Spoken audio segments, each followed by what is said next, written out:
Tomos y Grapas, tu programa de cómics. Te paga Granero, te deja ahí la paja. Te deja la paja Lemaire. Ya, pero esto qué es. Madre mía, la que se ha liado. Una de a muertos. Esto es el resumen de Gideon Falls.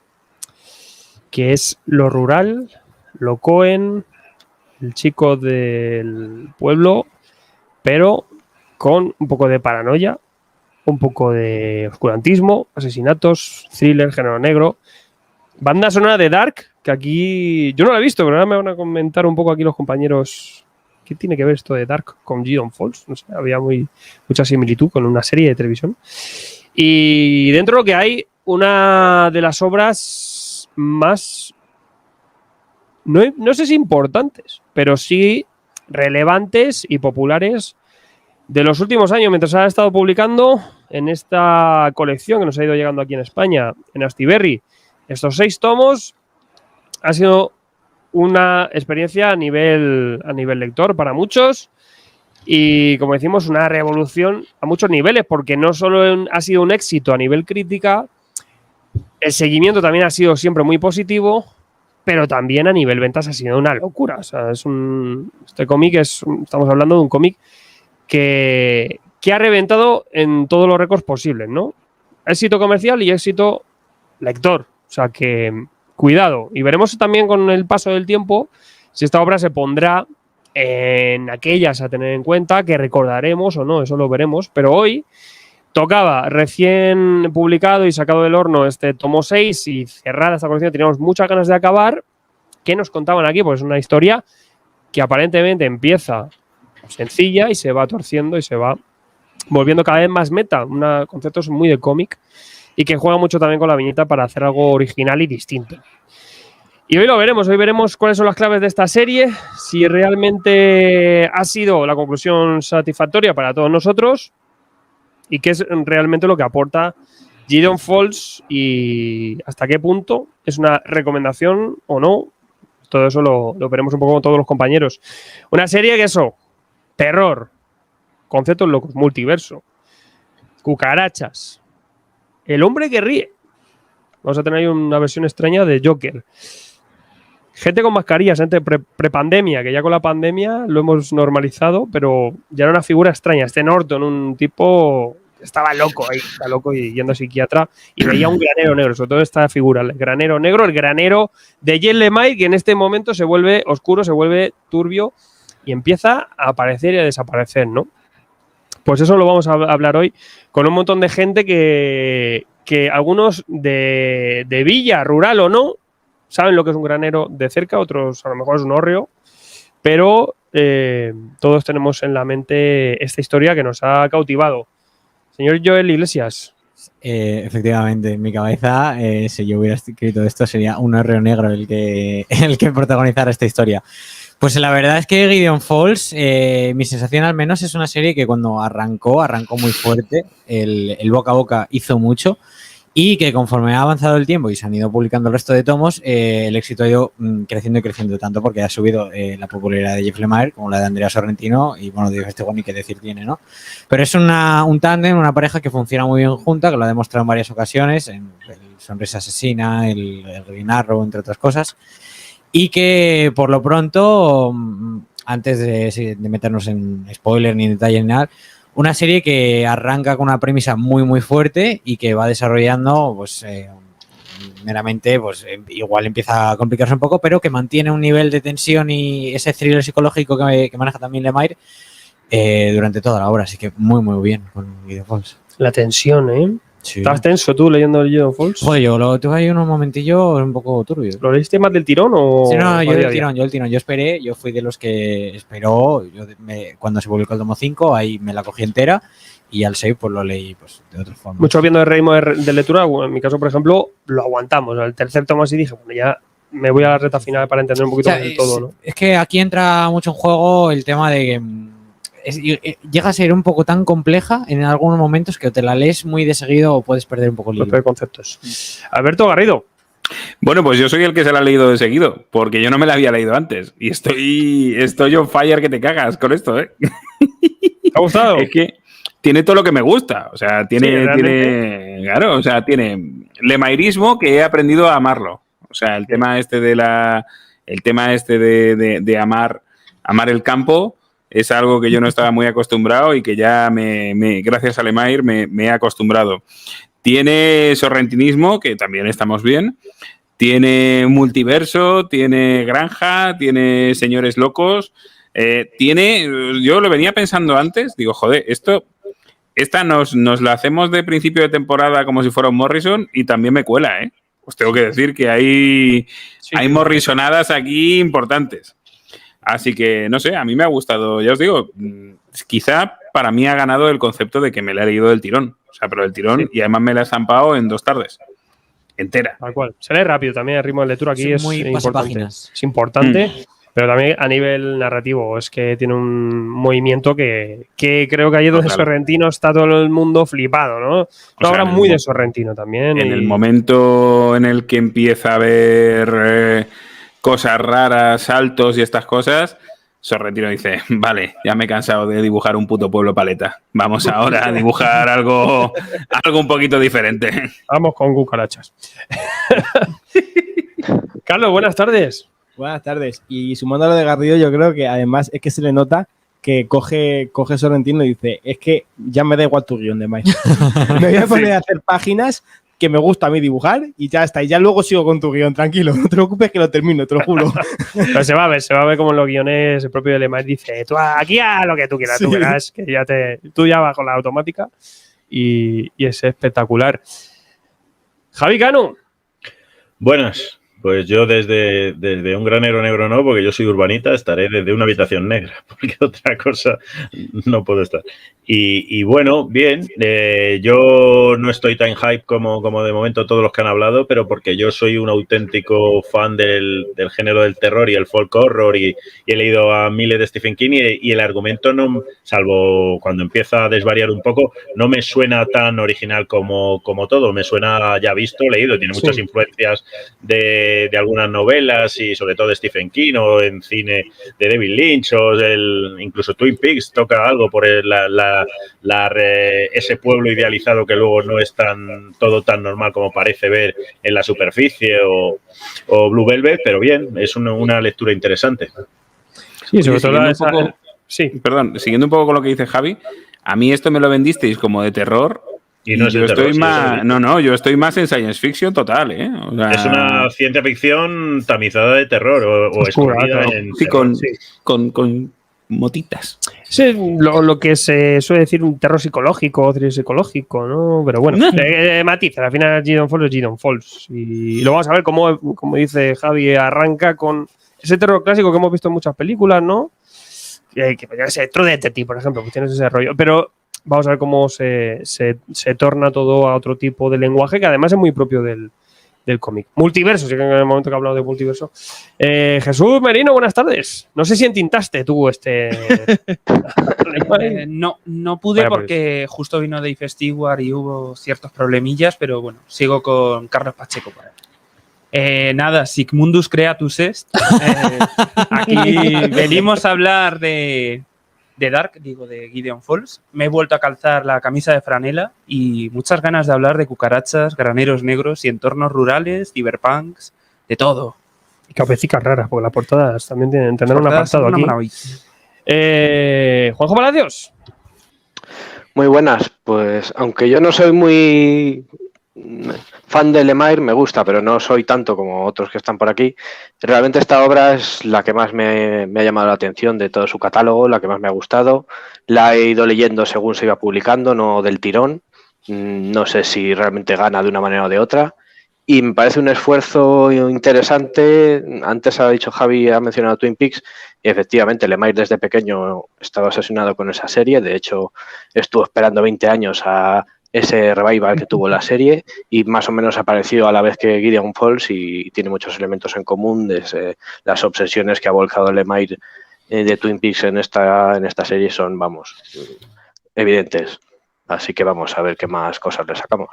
Muy bien, pues lo iremos desentrañando y cerramos también un poquito estos saludos, estas primeras impresiones con el señor Gonzaga. Pues me sorprende el... En HD, mira, fíjate, tenerte cerca es como madre. En vivo y en directo. Me sorprende Jeff Lemire cómo es capaz de tener la misma temática de campo y de graneros y hacerte el granero y el campo de los superhéroes en Black Hammer, el granero y el campo de no sé qué en otra obra, el granero y el campo de tal, te hace la misma premisa en diferentes temáticas y aquí pues te la hace con temática de terror, que no de miedo, que no hay que confundirlo. Y pues obviamente con todo este folclore que ya habéis comentado de toda esta zona campestre rural de Estados Unidos, que tiene bastante de leyendas urbanas y de novelas y que acojona bastante, que te hace pensártelo dos veces en eso de ir con una caravana por el campo por Estados Unidos, porque es más realista que otros folclores y otro terror. Hay una cosa que nadie ha dicho, y es que solo Jeff Lemire podría hacer una historia en base a que un granero negro es el antagonista. Solo Jeff Lemire podría hacer eso. Todo. Lo rural ya es el mal, cuando quiere. Y bueno, Yo estoy esperando que se coja un dibujante japonés y haga algo de manga con un granero. Eso tiene que ser espectacular. Un Junjito. Un cómic de deportes con un granero o algo tiene que ser también. Hombre, el hockey ya no tiene de hockey ya sí, es verdad, el hockey. Aquí como buen canadiense que es. Y nada, que habéis comentado algunos. Yo, por ejemplo, leí la obra según se estaba publicando en USA y la verdad es que era bastante difícil porque leerse un capítulo que no un tomo cada mes y medio, 2 meses, la verdad es que le pierdes bastante el hilo y yo cada vez que salía un capítulo de Gideon Falls me tenía que releer el anterior y a veces los anteriores. Así que cuando me enteré que ibais a hacer programa y iba por el capítulo, no sé si era 21 o 23, dejé de leer Gideon Falls y dije, cuando salga entera y vaya a ver programa, me la releo entera del tirón porque no hay Dios que siga esto. Pues a nivel editorial poco más que decir, es muy sencillo, realmente es una serie que arranca hace unos poquitos años, o sea, en marzo de 2018 arranca esta serie, como decimos son 6 arcos, son 27 números USA, lo tenéis en 6 tomos en Astiberri. Se ha llevado premios en 2019, se llevó unos Eisner a Mejor Serie Nueva, también a Mejor Escritor como Jeff Lemire, también se llevó en 2020 Mejor Colorista Dave Stewart, o sea, aquí todos ganaron. La nominación a Mejor Escritor fue para Jeff Lemire, los otros 2 premios los ganaron. Y como decimos, pues una serie presentada para Image dentro de ese multipurpose, ¿no?, que está haciendo Lemire, entre cosas para Marvel, cosas para DC, obras suyas de autor personal, otras para otros autores. O sea, entra dentro de este catálogo que ha estado emergiendo del canadiense y colaborando con Andrea Sorrentino, que ya colaboraron en otra gran etapa que es el Green Arrow, su Green Arrow, etapa también muy autocontenida, donde metían además New 52 un nuevo origen para este personaje y además lo metían dentro de cierto misticismo, ¿no? Andrea Sorrentino, por ejemplo, le podemos ver un poco con estos tintes oscuros ya, por ejemplo, en Yo Vampiro, también para la propia New 52, donde también tenemos una historia así con vampiros y todo eso.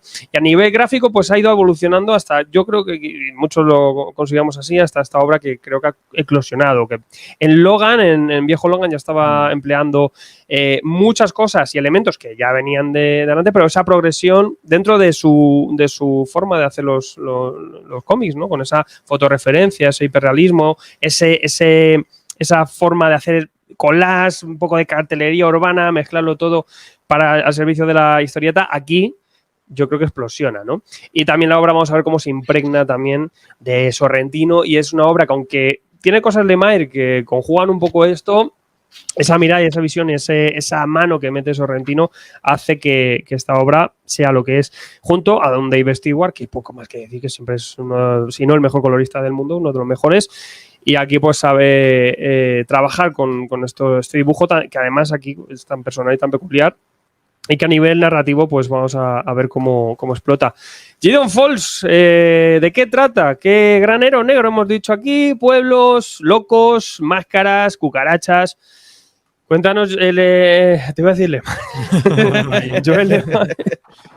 Cuéntanos un poco cómo arranca y cuál es el argumento previo o cómo arranca la premisa de Gideon Falls, y ahora pues empezaremos a analizar y a desgranar un poco las claves de este cómic. Sí, bueno, a ver, voy a dejar claro antes de empezar que una cosa es cómo arranca la serie y otra cosa es cómo se va diluyendo poco a poco, pero bueno, la premisa con la que nos presentan esta historia nos van a dar a conocer al que va a ser un poco el personaje protagonista, que es Norton Sinclair, que se ha hecho como muy icónico de Gideon Falls, sobre todo por la imagen de él con la mascarilla, como es una imagen pues que, como comentabas antes previamente a la pandemia, pues que chocaba mucho. Que con el coronavirus luego era una imagen que intentaba... ahora Era el normal del claro, pueblo. Claro. Nosotros en la tienda, incluso cuando volvimos o hicimos el parón del cierre y tal, usamos la imagen de Gideon Falls, pues la mascarilla era... Un poco de cachondeo, pero bueno, nos presentan a Norton Sinclair, que vamos a ver que es un personaje que está un poquito, digamos, trastornado, ¿no? Tiene ciertos problemas mentales o psicológicos, muy derivados sobre todo de su infancia, de su niñez, donde él de repente apareció en un vertedero tirado y no se sabía muy bien de dónde venía, de qué pasó con este chico.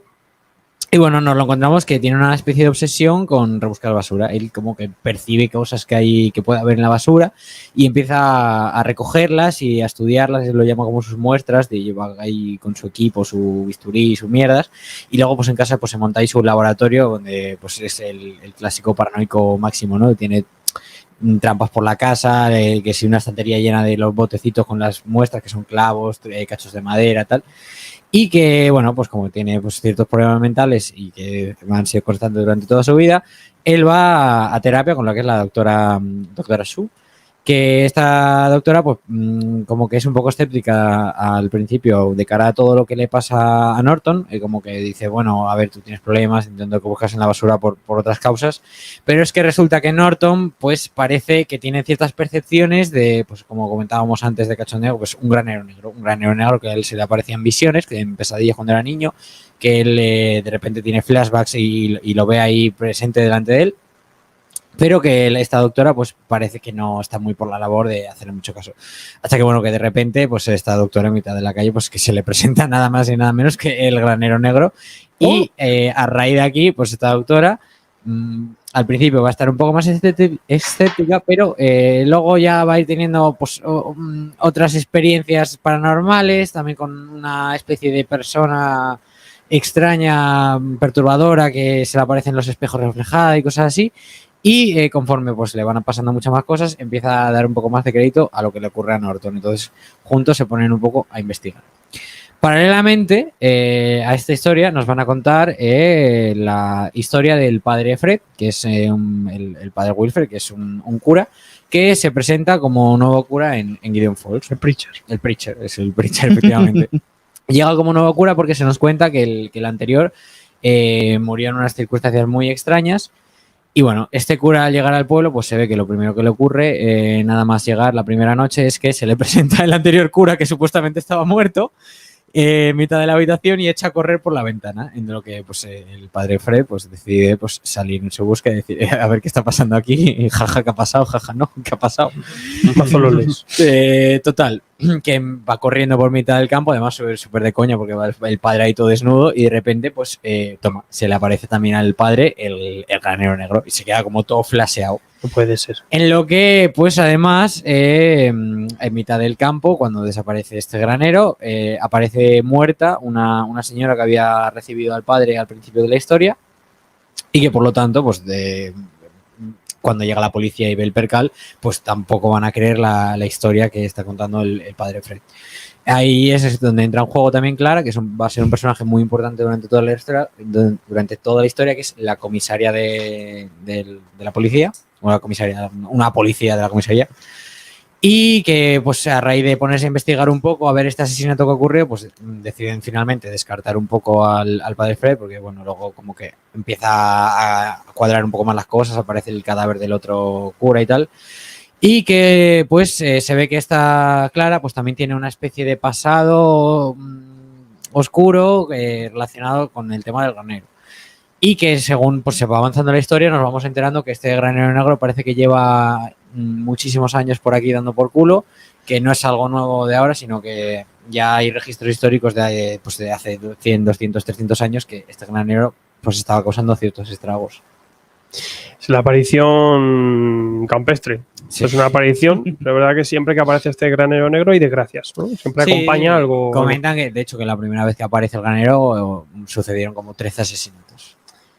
Realmente cómo arranca la historia con esta premisa que nos cuenta un poco, pues lo que decíamos, ¿no? Esos elementos que vemos en un montón de historias, ¿no? Pues un pueblo thriller, una investigación, pues la investigación que la lleva pues una detective con el párroco. Pero luego, la verdad que luego tenemos ese elemento disruptor un poco, pues este Norton, que está viendo esto, que está loco, que está en terapia, y cómo su propia terapeuta se duda, ¿no? Si está enfermando también de tratar a su paciente. Dice, bueno, ¿me habrá metido la paranoia esta ahora y yo también estoy viendo el granero?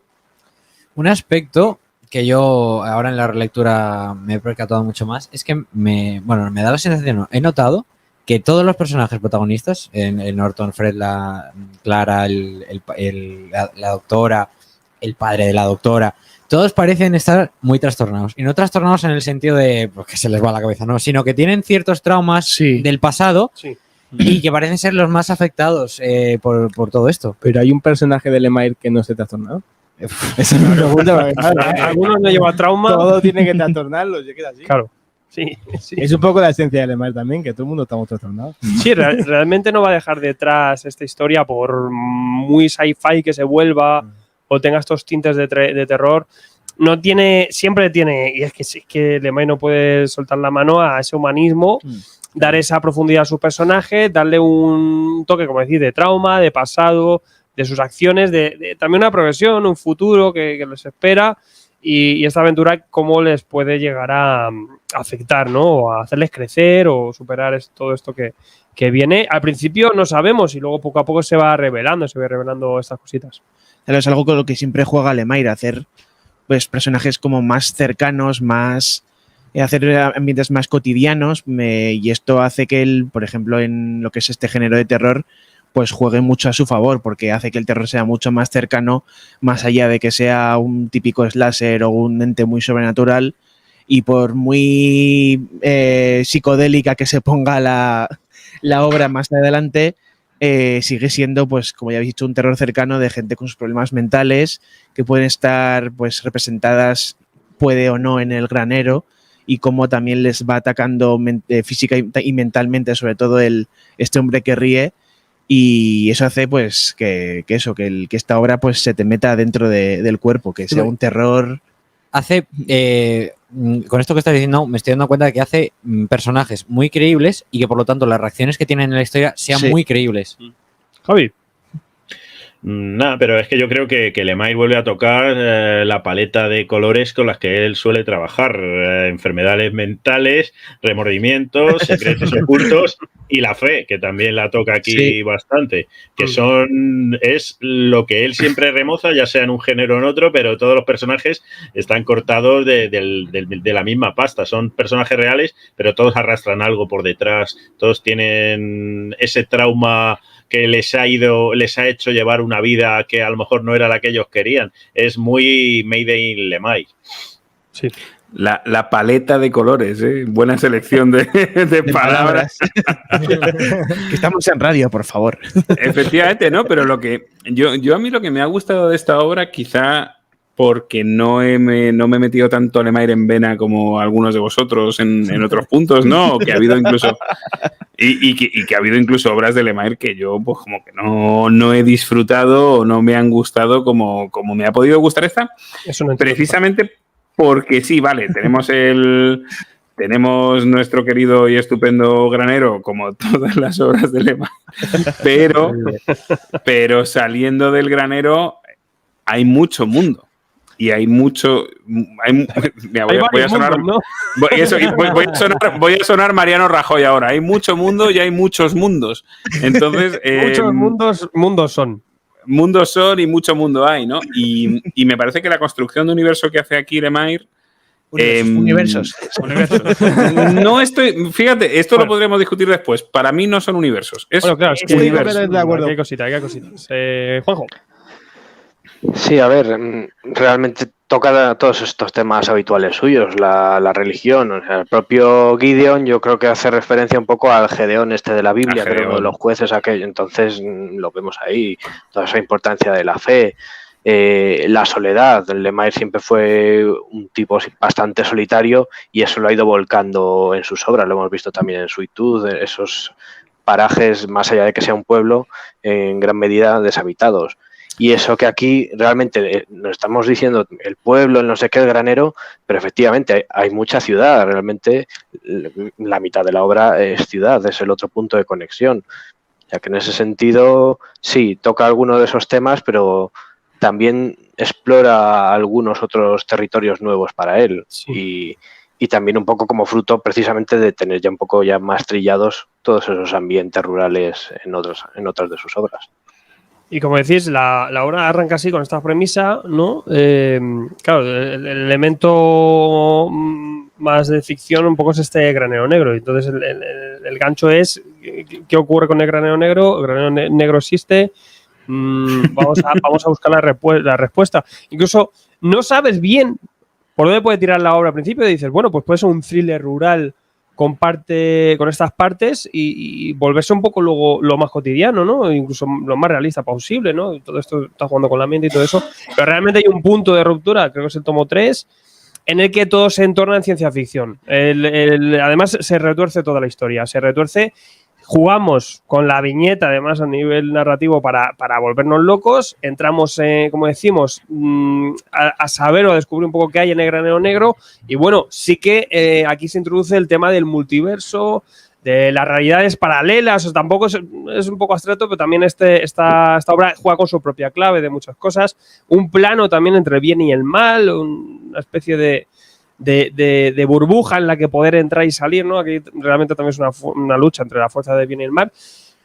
Tenemos ese componente de terror en el que tenemos un thriller, pero después aparece una figura siniestra, como decimos, un hombre que ríe, realmente es una sonrisa ahí malévola, algo hay detrás, ¿no? Es un poco ese elemento de terror, cucarachas, elementos extraños, pero en este momento en el que la obra se pliega y se va a esta ciencia ficción, que además las posibilidades son infinitas.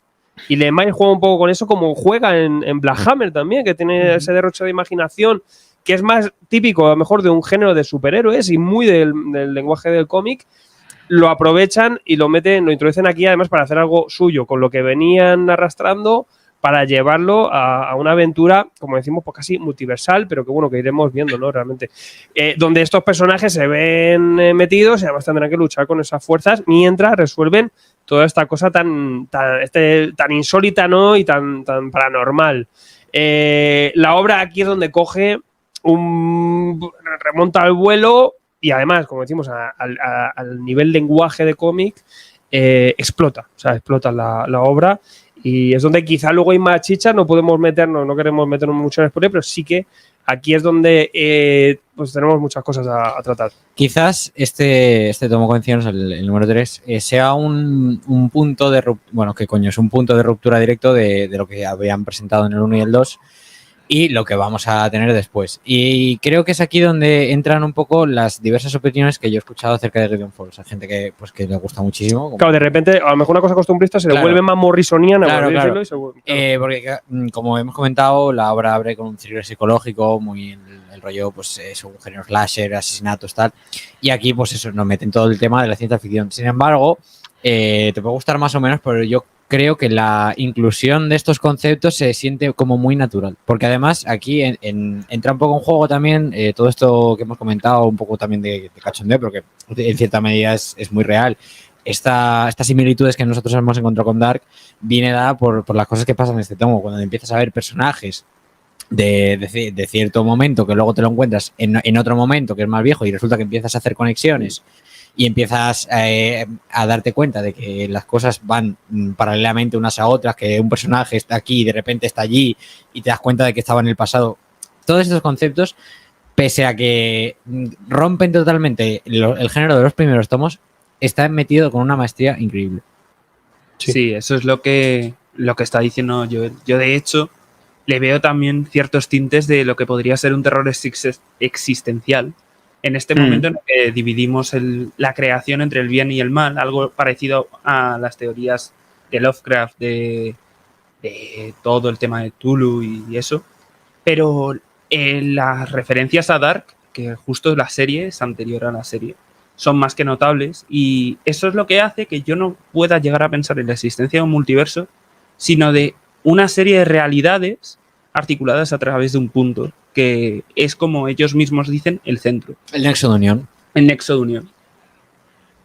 Yo, si bien es cierto que le veo alguna cercanía a Dark, yo le encuentro muchas más semejanzas o muy enclaustrado en la literatura de Stephen King. Stephen King trata los problemas de terror y de ciencia ficción desde el hombre de la calle, desde el genuino hombre que vive en Maine, que trabaja en la granja o en el típico pueblo, ya sea Derry o sea cualquiera de los pueblos que usa Stephen King como lugar para sus obras, pero además es que le veo muchas similitudes también con su obra magna, la obra de La Torre Oscura. Aquí es un granero negro, allí es una torre oscura. Aquí está el hombre que ríe, allí está el rey carmesí. Realidades alternativas que se van confluyendo a través de un nexo de unión. Yo creo que está muy influenciado por todo eso. Quizá por eso para mí no ha sido tan novedoso todo eso, sino que ya me suena a algo que ya he mamado mucho y no me sorprende tanto. De hecho, el tercer tomo, que es en el que pega el cambio ese radical, a mí es casi lo que más me sacó de la obra, porque yo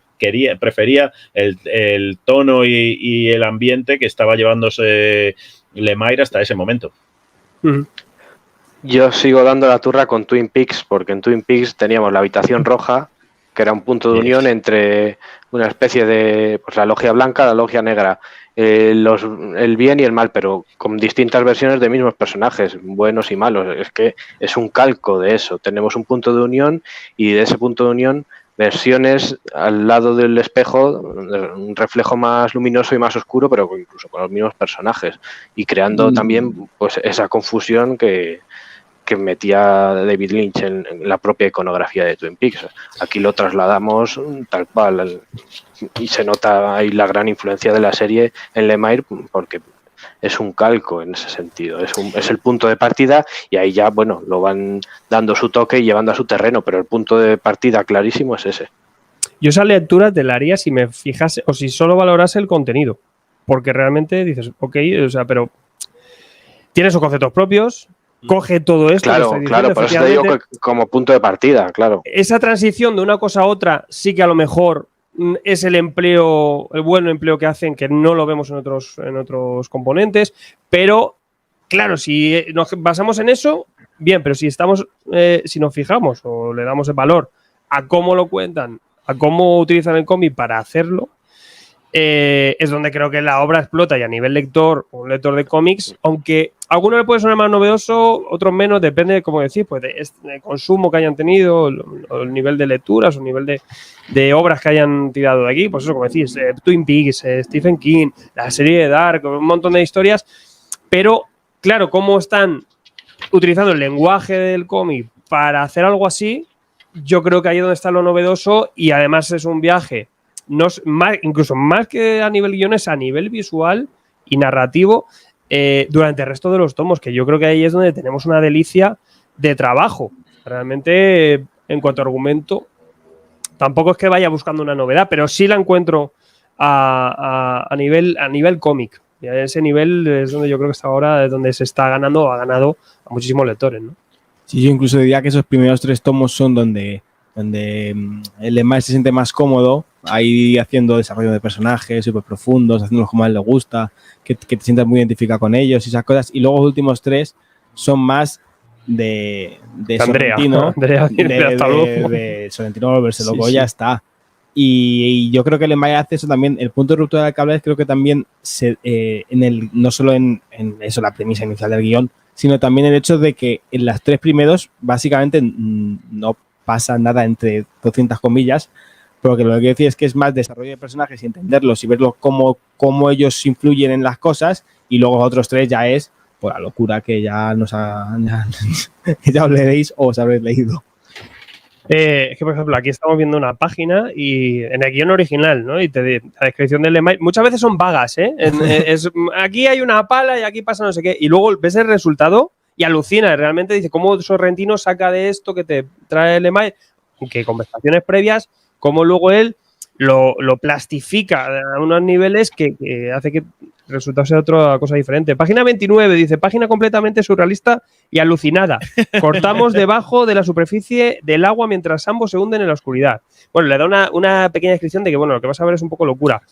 Y aún así le pone entre paréntesis, es solo una idea, Andrea, siéntete libre de hacer cualquier mierda chunga que quieres hacer aquí. O sea, aquí, por ejemplo, te lo está diciendo literalmente. Y realmente lo sientes así. Es como es un patio de recreo donde Lemire hace algo sencillo, aparentemente sencillo, bien conjugado, con buenos diálogos, que va por un camino, que decimos que tira de un género y se va a otro, pero luego es Andrea Sorrentino el que es capaz de, a nivel plástico, hacernos viajar. Pero hacernos viajar y volvernos locos, sin llegar a confundirnos del todo, aunque es una obra, como decimos, que se torna, ya que pide un poco del lector, hay que entender, hace falta un poco de interpretación de muchas cosas, aunque incluso luego te explican ellos en los extras algunas cosas que dices, ostras. Pero, claro, a nivel narrativo y visual, yo creo que ahí es donde tenemos la clave de este TVO, que eso no lo podemos encontrar ni en ninguna adaptación, ni en ninguna novela de Stephen King, ni en ninguna serie que hayamos visto en Netflix, ni en ningún otro lugar, ¿no? Pues yo creo que aquí es donde esta obra sí que reinventa muchas cosas. Pues hablando de reinventar, por ejemplo, quiero meterme en el animal este que sale mucho, las cucarachas, que prácticamente el 90% de los autores hubiesen utilizado arañas que para esta temática de terror. Sin embargo, aquí Lemire usa unas cucarachas y no con la función que normalmente se usan en este género de terror, que es igual que las moscas, que se usan más para temas de putrefacción o temas zombies o temas de carne, sino que hace la misma función que haría pues, las arañas en esta temática de terror y más terror, porque cuando aparecen es más sobrenatural, más cósmico, y usa cucarachas, que eso le da pues eso, el aire que tiene Lemire mucho más campestre. Y lo mismo que hemos dicho antes, un terror mucho más cercano que hace que se te meta, porque no es lo mismo ver una cucaracha que a todo el mundo le da asco que unas arañas que algunos se envalentonan viéndolas y otros se asustan. Así que pues creo que bueno, como ya habéis dicho que si se inspira en esta serie, que si se inspira en esta otra, pues aquí hay que darle un punto de originalidad a Lemire. Las cucarachas, al menos por aquí en España, las tenemos un poco de madre mía. Encima volan. Abundan. Y ya no solo en el campo, porque claro, por aquí, por ejemplo, en Madrid, de traca, ¿no? Juanjo. ¿Y no os parece que precisamente este tipo de obras más experimentales que descubren nuevos terrenos suelen surgir, por lo menos cuando surgen de dos autores, cuando realmente han trabajado juntos y quieren hacer algo nuevo, pero sin tener una idea clara, que van experimentando y bueno, pues quiero tocar este palo? O sea, esto no surge de Lemire desde que tenía 15 años, bueno, se dio una hostia en un granero y quería contar esta historia porque vio de todo y empezó a alucinar y no sé qué. No, realmente esto surge de que ya incluso en el viejo Logan también tocaban un terreno que se parecía un poco, estos terrenos también secos, que es el campo más estéril, versiones alternativas o por lo menos contrapuestas, y como que de ese deseo más las ganas que tenían de tocar en un género distinto, en este caso el horror, aunque después haya derivado en ciencia ficción, les lleva a experimentar. Yo creo que es ese deseo de bueno, vamos a trabajar juntos a ver qué sale, donde vemos ese tipo de obras así más experimentales que nos llevan un curso quizá que digas, bueno, esto sigue una trama que seguramente la tenía ese autor ya metida desde hace décadas dentro.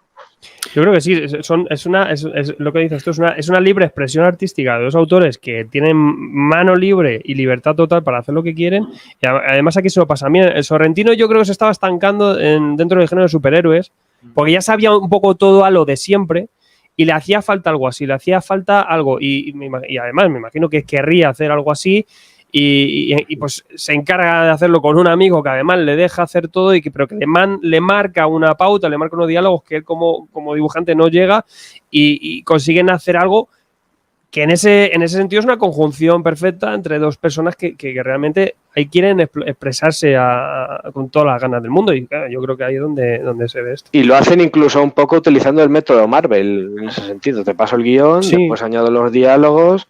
El método Lemire sería en este caso, pero muy similar al método Marvel de Stan Lee.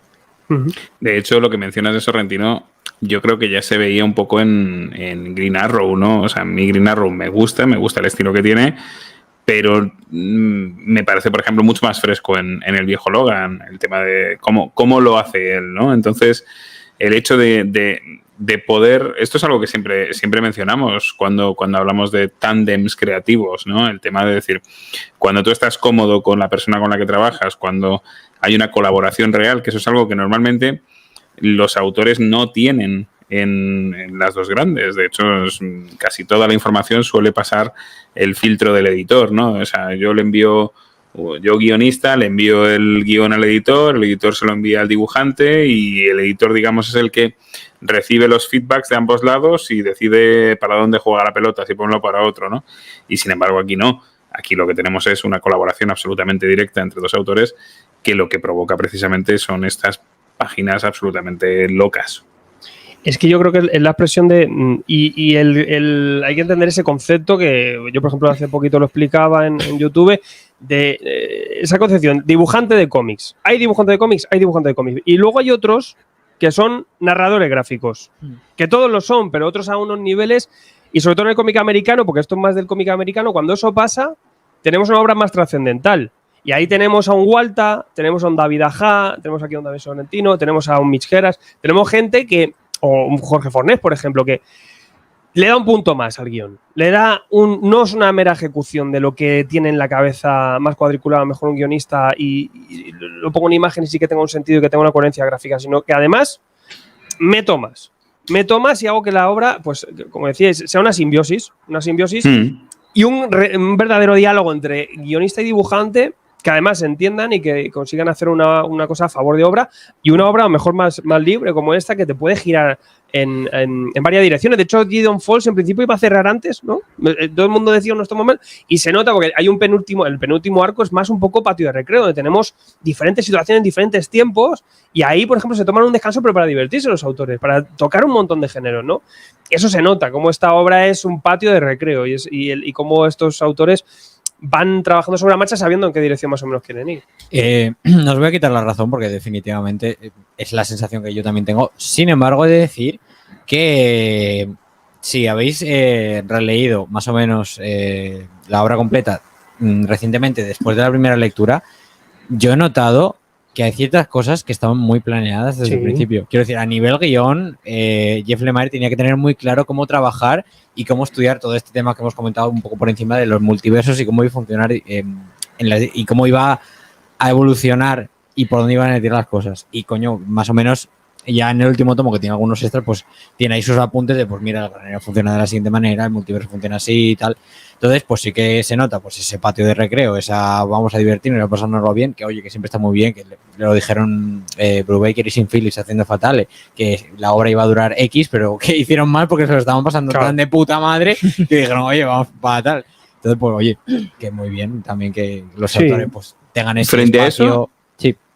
No, frente a eso yo pienso precisamente que es que me parece que estás totalmente acertado, Joel. O sea, porque además yo creo que en el momento que presentan el pentáculo, cuando hacen ese primer viaje, vamos a decirlo así, que nos muestran esas cositas, yo la percepción que tengo es que en un momento dado dijeron, hemos mostrado poco. Esto me ha gustado, vamos a seguir, vamos a darnos otra vueltecica por ahí, un momentico, a ver qué más podemos rascar y luego ya le damos le ponemos el lazo para terminar. Sí. Pues yo sí, concuerdo con todo lo que habéis dicho de que Lemire tenía que tener una idea, todo bocetado, pero yo creo que una parte muy importante la ha hecho Sorrentino y todo esto gira alrededor de la idea del multiverso. Sorrentino llega a recrearse en algunas de las partes con estos nuevos universos, con ambientación cyberpunk, otra que puede parecer una de un futuro posapocalíptico más al uso de antitecnológico, otra en el salvaje oeste, pero todo ahí está muy bien hilado y además lo está relacionando de tal forma que contribuye en narrar, como también ha dicho Alfredo. Y por otro lado, Sorrentino aquí tiene algunos experimentos gráficos como el que se nos explica en el último tomo, que es la secuencia de una espiral en la que se narran dos formas a través de las distintas caras de un cubo. Y me parece bastante experimental en algunos de estos. Sí, hay muchos conceptos aquí que son... Es lo que decimos, también a nivel guion y a nivel trabajo de Lemire. hay que saber claramente cuál es la estructura de todo esto, que ya es muy complejo estructurar todo esto, porque realmente es quien hace esa arquitectura de guión aquí. Mantener esa coherencia y esos diálogos que además son aparentemente sencillos, pero que manejan una fluidez tremenda. Junto a un manejo de ritmo que es impresionante aquí, además, es una obra súper, súper mega en movimiento, que eso a lo mejor es más característico de un manga. Tenemos momentos que es como decimos, pasamos las páginas sin parar. Te voy a interrumpir un momento. ¿No notáis que conforme más va avanzando la historia, más rápido las pasáis? O sea, Sí, no por total. el hecho de enganchar, de que estás enganchado con las pasas, que a mí eso No, me pero que gusta mucho. ellos manejan ese ritmo. Efectivamente. Te hacen parar cuando quieren parar y te hacen que vayas volado cuando hace falta, pero realmente con esas expresiones gráficas y de narrativas que, joder, hasta páginas en blanco tienen un sentido aquí narrativo que es magistral. Sí, sí, sí. O sea, realmente que no, en otras veces, con el Hitman, por ejemplo, se acaba el universo, tal, va a 4 páginas en blanco. Te dices, bueno, tal. Pero aquí, joder, hasta es de estudio. El cómo trabajan, incluso las calles. Ostras, pero todo eso a nivel ya no solo gráficamente y narrativo, cómo trabaja, sino que, joder, es que encima trabajando a un ritmo que hace que la obra la sienta más como una película, la siente mucho más en movimiento, ¿no? Y le vais a hacer esto. Y luego, oye, pues trabajos que casi él tenía en la cotelería todo esto, porque todo ese tema rural, obviamente, por supuesto, pero todo este tema de la ciencia ficción en Black Hammer estamos viendo cómo también juega con los tiempos, con el multiverso. Esto también lo veo una versión Redux, aunque con otro tipo de temática, pero ahí está en Trillium. Trillium es una maravilla y juega mucho con cosas que se ven aquí. O sea, Mucho realmente más sí. Comedida. Sí, pero también tenemos 2 planos, juegos en viñetas, giros, distorsiones de muchas cosas. O sea, realmente Trillium, por ejemplo, es casi un ensayo, bueno, es una maravilla de obra, pero podría ser un ensayo de Gideon Falls o vemos muchas características de aquí. En Descender también estamos viendo una ópera espacial. O sea, realmente Lemay coge sus cosas, las mete aquí y se lo pasa a bomba. Y Sorrentino, pues yo creo que es el que ya le da ese tono que tú no se lo llegas a ver a Lemay, ¿no? Esa forma de narrar más oscura, ese realismo y esa forma de expresar que ya necesitas a un tipo así para que te lo cuente de esta forma, ¿no?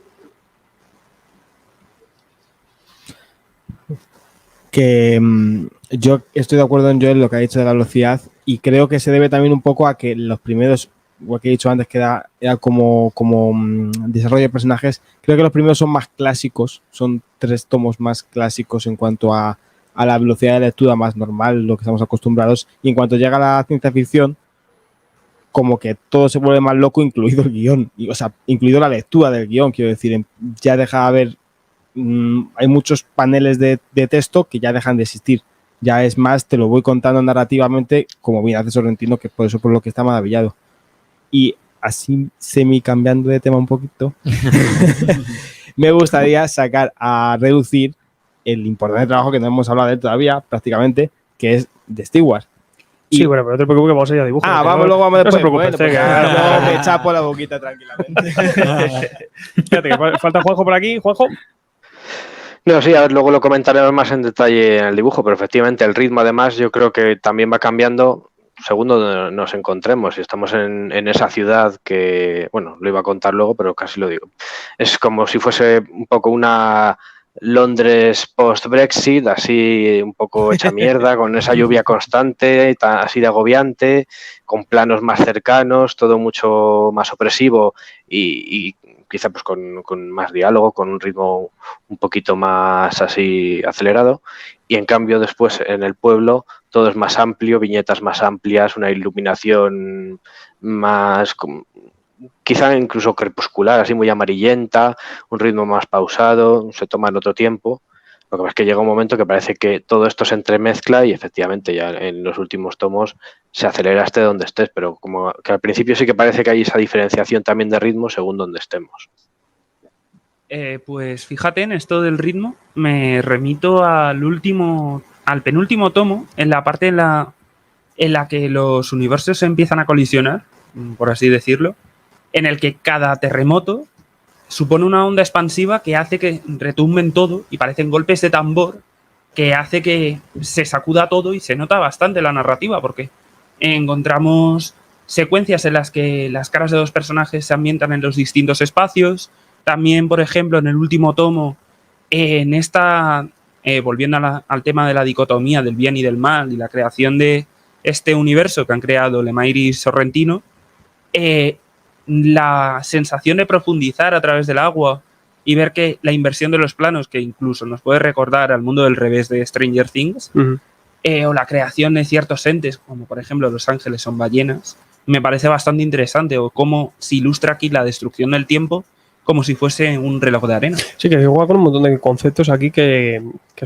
los utiliza y luego te hace a favor de su obra, pero que luego te los está presentando aquí. Yo voy a retomar un par de cosas que habéis dicho, lo que estaba comentando Juanjo recientemente relacionado a la Londres y a la granja, y lo que comentaba antes Gonzaga de las cucarachas, y es que todo el entorno, todo donde se desarrolle cada momento de la obra es súper incómodo. O sea, la ciudad es súper incómoda. Yo veo ese sitio y digo, joder, es que noto como que Opresivo. Es opresivo. es muy mal rollo, ¿sabes? Como claustrofóbico. Aunque está al aire libre, es opresivo. Sí, o sea, todo el entorno rural, aunque esté al aire libre y sea un campo de maíz, se siente muy frío, se siente como muy incómodo. Y esto va mucho con el tema de las cucarachas que comentabas antes, porque la araña sí que es verdad que hubiera sido una elección muy fácil, muy sencilla, que es a lo que se recurre todo el mundo, pero casi que se tiene muy normalizado, ¿sabes? La araña es lo que es y ya. El símbolo del terror. Efectivamente, pero la cucaracha incomoda y da como esa repugnancia. Justo. De hecho, una cucaracha da más sensación de sordidez y de ser un parásito que una araña. Una araña, quieras o no, la ves, sí, me da miedo, pero una cucaracha, ¿dónde te sueles encontrar una cucaracha? En lugares sórdidos. Sí, y me gusta que llama... Lemire no aproveche eso, o sea, que no Claro. aproveche esa faceta asquerosa de la cucaracha y que se vaya más al miedo. Me parece muy acertado. Y la palabra que has dicho tú es súper importante, la palabra parásito, juega muy bien con ella aquí. Pero la cucaracha que realmente no te hace nada, pero siempre que tienes miedo que se te Es suba. asquerosa, perdona, pero es asquerosa.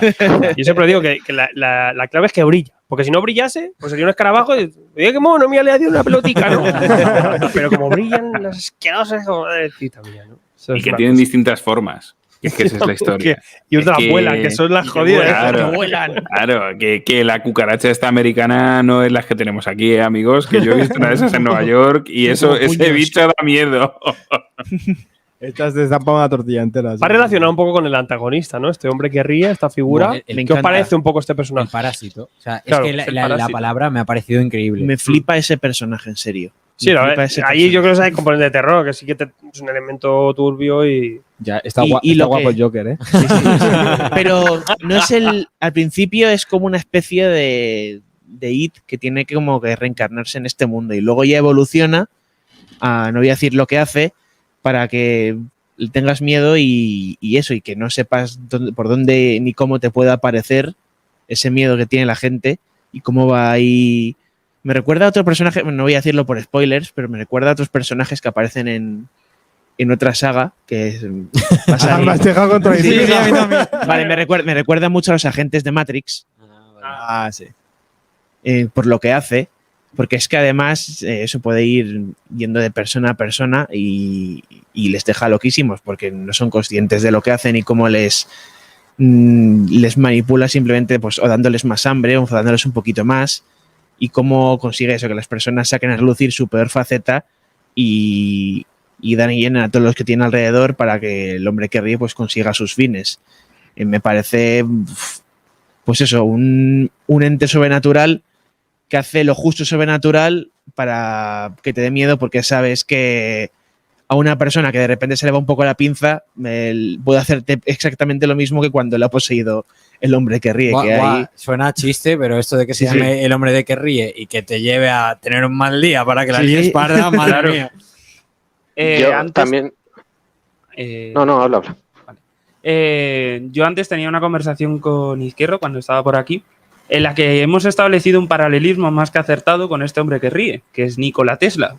Un hombre metido dentro de un granero en el Estados Unidos del siglo XIX, creando máquinas, y en vez de aquí de electrocutando elefantes, pues tenemos la entrada de ciertas cucarachas y la búsqueda de un conducto en el que el mal, que en este caso es una cucaracha enorme, busca acceder a la Tierra. Ese plano lo quiere alcanzar y yo creo que la forma a través de la cual lo mete es más acertada a cucaracha porque solo la presencia de una implica que puede poner huevos, por lo que es un parásito que está extendiendo la enfermedad y llevará a la invasión de este mundo. Que es un poco similar a lo que puede pasar con las realidades, ¿no? También que una acción lleva a otra y crea un nuevo tema del multiverso. El efecto mariposa.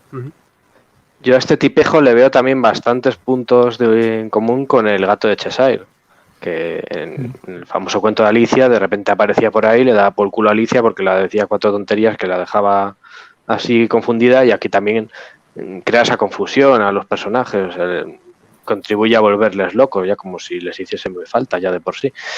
Y aparte por la propia sonrisa en sí, bueno, pues le veo también ciertos elementos, pero eso tanto estéticamente como por la función que desempeña, aunque después, por supuesto, se le va mucho más la olla y es un elemento mucho más agresivo, pero como factor desconcertante que aparece en el camino de los personajes, le veo ahí cierta punto común. ¿Alguna habéis tenido miedo o al menos rechazo? Miedo no. Incomodidad. Incomodidad. Pero mucha incomodidad. Yo recuerdo leerlo, además. Que dice que menos mal que se lee rápido, ¿no? No. Yo creo que lo he comentado muchas veces en muchos programas, que yo siempre estoy buscando cómics de terror, en plan, que me acojonen. Y luego Junjito no lo quiere leer. Si Claro, es que bueno, que ese es otro tema, ¿vale? Uzumaki. Y siempre intento aclimatarme, es decir, siempre intento leerlo o por la noche de madrugada con la menor luz posible y tal. Y sí que es verdad que por lo menos el arranque de los 2 primeros tomos me generaba mucha incomodidad. En plan, no estaba yo muy a gusto leyendo esto. Miedo como tal, no. Pero esa sensación de ¡ish! Envidia. Y eso es lo que hemos dicho, las cucarachas te dan mal rollo. Sí, o sea, el momento en que salen las cucarachas, que encima la primera vez que salen creo que es como súper impactante. Bueno, la primera que ves que salen las cucarachas no, pero la primera vez que salen como verdaderamente las cucarachas es súper impactante. Yo me quedé en plan, wow, me quedé mirándola como ese mal rollo que te quedan mirando como diciendo, uff, pues ahora tiene sus cosillas. No te bajas a tirar a la basura luego. Javi. Sí, es justo lo que decía Joel. Es que esos 2 primeros tomos es cuando el tono de terror está presente. Luego ya a partir del tercero eso pega un giro brusco y ya no busca producirte esa sensación de acongoja o de terror, si ya se va a algo más de ciencia ficcionero, incluso eso que hemos con la mezcolanza de géneros del tomo 4, creo que es, que ya sale terror, western, sci-fi, steampunk incluso, ya es otra sensación, ya no te producen, y además el ritmo narrativo que le imprime cada vez más rápido tampoco te da pie a que tú estés sintiendo esa pesadez que te marcan los escenarios. Ya es un exceso narrativo de tan grande de Andrea Sorrentino que te lleva, te produce otras sensaciones, pero es por la cantidad de información que te mete a nivel visual, pero no por la atmósfera del propio cómic. Y este personaje del que habéis hablado antes, el hombre que ríe, o el gato de Cheshire, como dice Juanjo, o incluso el Rey Camercy que he dicho yo, es un arquetipo de villano que también lo podemos encontrar incluso como ha dicho él, en Alicia, en El Mago de Oz, en La Torre Oscura. José Luis Moreno también. Sí, también. Reúne todos los arquetipos de ente o persona que quiere, que maneja algo más allá de la vida ordinaria y que quiere invadir todos los aspectos del mundo, como una invasión, no digo alienígena, pero sí de realidades. Y yo creo que además ese personaje mete ahí, inyecta un poquito todavía más la aceleración. O sea, mete ahí más, al final como es una cacería, que aparece, le mete todavía más ritmo a todos. O sea, es un personaje que hay que huir y tal, y todos estamos en constante huida de todo esto.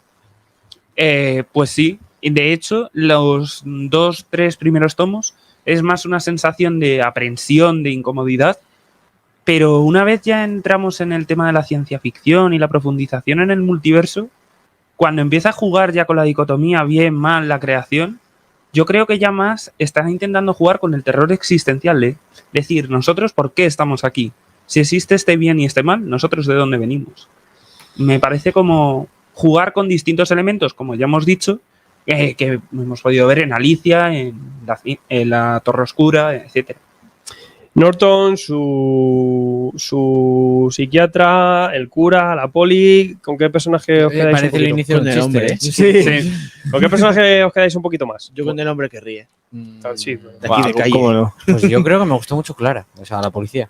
Creo Sí, que es un personaje que también. me resulta muy interesante, a pesar de que el que más explota es Norton, sobre todo por el hecho de que físicamente resulta como muy atractivo a la vista. En plan, entiéndase atractivo por se lleva al centro de la atención, ¿vale? No vayas a hacer el no homo, ¿eh? No, hombre. No, pero Clara me pareció un personaje súper interesante por el trasfondo que le dan, con el tema de el pasado que tiene con el hermano desaparecido, el padre psicótico con la secta esa de los labradores que iban detrás del granero, y cómo ella va interactuando y aceptando un poco que las cosas que están pasando pueden tener o no que ver con el granero, hace que resulte muy atractivo. Por aquí en el directo en Patreon decía Javier Lorenzo que la doctora es Lucy Liu. Sí, lo pensé varias veces. Sí. Yo he de decir que mi personaje favorito es el cura, única y exclusivamente porque el hecho de que haya curas y multiverso. O sea, hay algo más contrario a un cura que existan muchos universos o bueno, el mismo doblegado, lo que Multicura. sea, ya cada uno que lo que piense. Aparte que el cura se parece mucho al Old Man Logan. Sí, eso es mucho, eso es 100%, ¿eh? parece Permítame muchísimo. un pequeño apunte. Y es que todo este tema del multiverso y de la religión también estaba muy presente en Dark. Se jugaba muchísimo con ello, con el tema de la manzana del Edén y tal. Vale, y ahora que me has contado lo de Dark, pues yo arrancado yo no la he visto la serie y todo eso. Reseña de Dark. ¿Qué pasa con Dark? ¿Te lo cuento? Claro, si contadme A un ver, poquito. Resúmelo menos no más. No te la quiero spoilear tampoco, ¿vale? Pero Dark es una serie que arranca pues con un chaval que desaparece. Y resulta que no es que desaparece como tal, es que a través de una cueva resulta que acaba en otro año. Entonces, la gracia de Dark es que te van contando historias simultáneas, pero tú no te estás coscando de que a lo mejor la historia de una persona y la historia de la otra es la misma, solo que se están desarrollando en tiempos diferentes. Sobre Pues todo es- porque los actores no se parecen entre sí de una época a otra, entonces claro. Bueno, hay algunos que sí, no, claro. Para no darte cuenta de que... Juegan, Ya está claro, a ver, Juanjo. juegan mucho con ello, con la dualidad y la incertidumbre. Y pues que si a lo mejor alguien de niños hace un corte, pues que luego ves al de mayor aquí con el corte para que puedas ir asociando un poco. Entonces, la gracia de Dark es ir adivinando quién es quién, en qué periodo temporal está y las cosas que están pasando, porque hay como 4 líneas temporales, los personajes se van danzando de una línea a otra y al final es un caos. Bueno, aquí hay una cueva y que hay multitiempo. No, Un aquí poco, ¿no? las No, comparaciones... la cueva es el granero. Sí, a ver, viene un poco por eso. La cueva vendría a ser un poco el granero, que es un poco el nexo de todo, y luego la gracia o las similitudes vienen a por el tema de la religión, que está muy presente en Dark también, Ujú. y por el tema de ver a diferentes personajes en diferentes tiempos. También es verdad que las series, no estaba diciendo, el ponerlo en un pueblecito americano está muy bien para la producción. Entonces, claro, no, sí, es- las cosas de Lemire es que son perfectas, o ya la has visto en series o va para la serie. Dark es una producción alemana. Es alemana, pero sería un pueblecito también, un bosques y tal, porque Dios manda más barato. Lidendorf o algo así. Que ahí el hostalito para llevar al equipo de producción es más barato, no hay tanta molestia, todo mucho mejor. O sea, Les realmente. pagas 50 euros. O sea, y el juego que más vende. vende es el Tractor Simulator, será por algo. Ya, O sea, bueno, campo pues ahí. encantado porque van a ir a grabar. Entonces, ese rollo que bueno, que no es lo mismo que montarte un thriller en Nueva York aquí, que tal, que tienes que liar la de Dios, ¿no? Y parar medio Manhattan, ¿no? O sea que bueno, pues similitudes, realmente yo creo que tiene Bueno, muchas cosas ahí. una cosita más que también juega mucho a su favor, lo que es la intro, la cabecera de Dark, es como muy psicodélica. Sí. Juega mucho con esto de los reflejos y tal, y recuerda mucho a lo que hace Bueno, a mí me ha venido muy bien para la música de fondo, que No, increíble, está quedando de Sí, locos. sí, A veces me da vida hasta a mí, me asusto yo y todo. el tono es ese. Bueno, hemos hablado de Lemire, vamos a hablar de eso que... Dime, Gonzalo. No, para coger número para dibujo. Ah, vale, coge el número de dibujo, bien. Me parece. Vamos a ir Yo voy adelantándome. Vamos a ir con dibujo. Quiero ir primero por Andrea Sorrentino, luego podemos rematar un poco con Dave Stewart. Sorrentino, como decimos, lo he dicho también, no solo en Green Arrow, sino que también en Old Man Logan, también trabajo con Lemire, o sea, realmente. Y pues eso, autor que se entiende muy bien con Lemire, pero que también ha hecho sus trabajos por ahí, realmente con una capacidad gráfica que decimos muy similar entre obras, un poco, como decimos, incluso hay unos personajes que le vais a ver caracterizados, ¿no? Como este cura muy parecido al Man Logan y otros personajes que podemos llegar a ver en otras historias. A nivel narrativo siempre ha sorprendido. Es un tipo que utiliza muchísimo la rotulación y el sonido. Ojo, por ejemplo, en Old Man Logan me llama mucho el sneak y cómo a través de esa onomatopeya hacía composiciones, ¿no? Pero también se sale de una composición habitual, no trabaja siempre una cuadrícula clásica, muchas veces trabajos en splash page, retorcimiento de composiciones. Y luego también es un tipo que trabaja mucho un arte urbano, como decimos, de cartelería, es un tipo Bansky, algo así, que trabaja un poco conceptos más modernos, que se traduce, por ejemplo, aquí en esta serie, que es otro elemento espectacular, que son las portadas. Las portadas son iconos y cómo algunas son un poquito más clásicas, otras menos, pero cómo a lo mejor a través de una figura humana luego te retrata un pueblo, o sea, unos conceptos tremendos en la que tenemos siempre una dualidad, ¿no? Pero ahí se nota esa capacidad de diseño gráfico que él impregna en esta obra. Y lo que en esta obra ya no solo tenemos una explosión y su trabajo habitual, en el que, como decimos, quien lo descubre de nuevas alucina. O sea, realmente el que llega tú llegabas a leerte el Green Arrow y flipabas. Yo empecé con Yo Vampiro y flipé. Hay gente mucha gente ha descubierto con Loveno y flipó con Sorrentino, o aquí en esta obra, ¿no? Pero realmente sí que los que llevamos tiempo siguiendo su carrera, notas aquí varias cositas. Para empezar, un poco el entintado, cómo incluso cambia el entintado, depende de la situación para mejor. Pero a nivel narrativo, cómo se salta de la composición tradicional para empezar a traernos cosas muy locas. Ritmo, como decimos, retorcimiento de todo, donde vemos la realidad se sale. Hay a nivel narrativo, creo que es en el tomo 3, cómo utiliza simplemente las calles entre las viñetas para narrar, que es un fundido en blanco, que además tiene muchísimo sentido, que es espectacular, es que es para echarse una hora analizando eso, y ya no solo eso, sino paralelismos, como decimos, cambios de planos y todo, incluso como tenemos en todo momento, además un ping-pong entre la historia del cura y la historia de Norton, estamos en todo momento saltando, pero no hace falta realmente ningún contexto situacional, simplemente a nivel narrativo, sin cambiar ni siquiera el estilo, entendemos una historia a otra como salta. O sea, eso ya es solo un acierto a muchos niveles. Pero es eso, es un derroche. O sea, es un derroche que juega entre lo realista y lo abstracto, pero además se sale de lo convencional en la viñeta, con cosas que sí que ha hecho, como por ejemplo utilizar microviñetas para explicar algo, pero bueno, todo llevado a otra forma de entenderlo y a una forma un poquito más expresionista, pero también que hay que interpretar de alguna manera, ¿no? Que luego cada lector, algunos entenderán más, otros sacarán menos, también es un poco más libre de ciertas partes, pero que se va entendiendo en cuanto llegamos a un todo, ¿no? En la obra. Gonzaga, se puso la cola. Pues bueno, para empezar creo que tendría que coger a este hombre sobre todo para películas de miedo, para que hiciera los storyboard, porque creo que ganarían más 1000, un montón de películas de miedo si este tío hiciera los storyboard.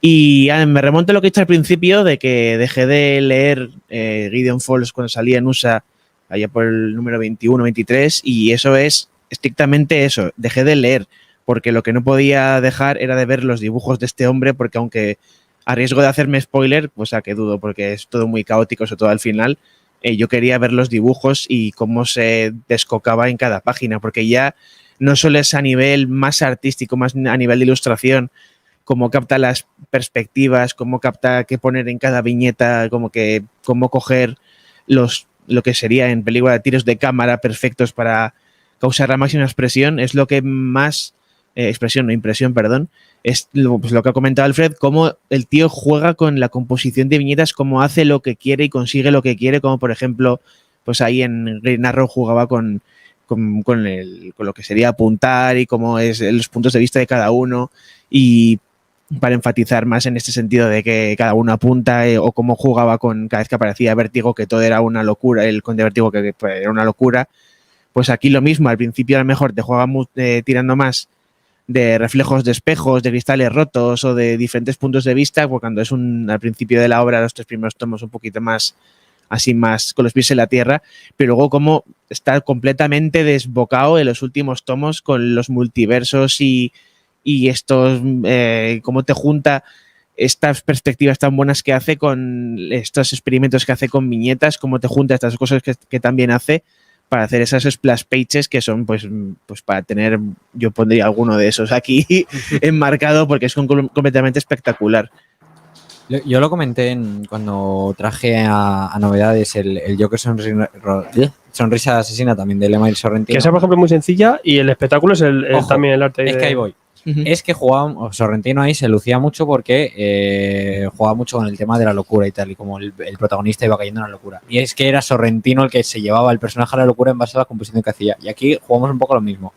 Tenemos una composición clásica, pues la hostia de bien narrada, pero conforme nos vamos metiendo hacia el tema multiverso, el tema granero, es lo que comentaba antes Alfred, que es que va rompiendo literalmente las páginas, los cuadros de viñeta los va dibujando como le da la puta gana, desmontándolas enteras para descocarse y hacer lo que le da la gana. Y otra cosa que has comentado tú, el tema de que lo hacía en Green Arrow, el tema de apuntar cuando clavaba las fechas. Este rollo que hace de remarcar las cosas, que a mí me recuerda muchísimo a los videojuegos estilo Telltale, que era como, aquí tienes la pista, ¿verdad? Es una pequeña tontería, pero me gusta mucho porque como que te lleva, en plan, si tú ves una viñeta y a lo mejor el personaje está cogiendo un teléfono, tú ves como el concepto general de la viñeta, pero que te remarque con ese pequeño cuadro rojo, es como, fíjate en este detalle que es importante y es como lo que te está llevando a la acción. Otra historia dentro de la historia, ¿no? Eso lo hicieron, la primera película que recuerdo que hacían eso, y creo que la única o de las únicas, es la primera de Hull, la de Eric Bana. Sí, ¿verdad? Sí. Y comentabas tú el tema de los storyboards y tal, y ojo que me fliparía la idea, pero es que sería tan jodido llevar una película en las composiciones de este pavo, o sea, porque es que literalmente rompe las cosas. Ojo. A ver, también precisamente ese dominio de la escena viene de sus estudios en escenografía. Todo eso le ha influenciado para poder también desempeñar eso de una manera además más amplia. Te va guiando el ojo, pero a la vez te hace splash pages enormes que son más achacables claramente a él que a un guión más íntimo de Lemire, y la verdad es que pues se ve que en esa formación e incluso también vemos iglesias o referencias a la Iglesia Católica que, bueno, sí, como italiano también le pillan más cercanas. En ese sentido, pues claro, va a tener más facilidad para trasladarlas. A mí me llama también mucho la atención la rapidez que tiene.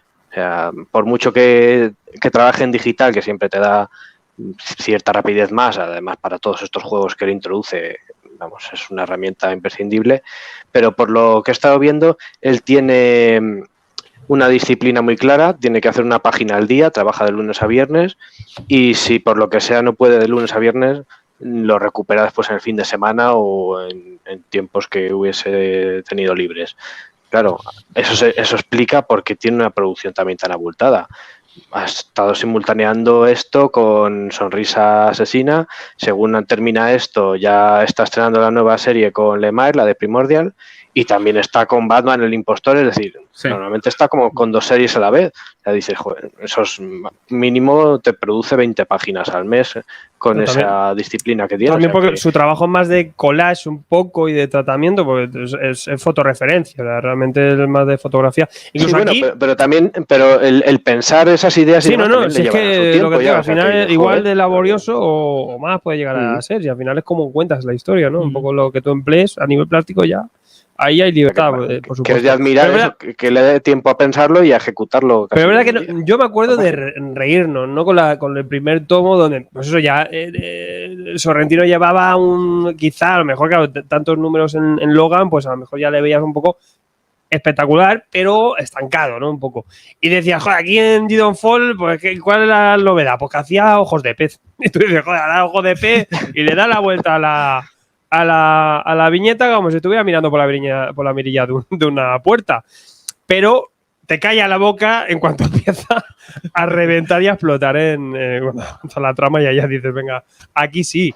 Pero es verdad que al principio decíamos, joder, más fotos y ahora ya con ojos de pella, te ha venido arribísima. Sí, además luego se utilizan algunos recursos como las visiones invertidas o caleidoscópicas en momentos en los que, y justo coinciden momentos en los que el mal entra en uno de los personajes y ese eje suele ser el protagonista, que es Norton.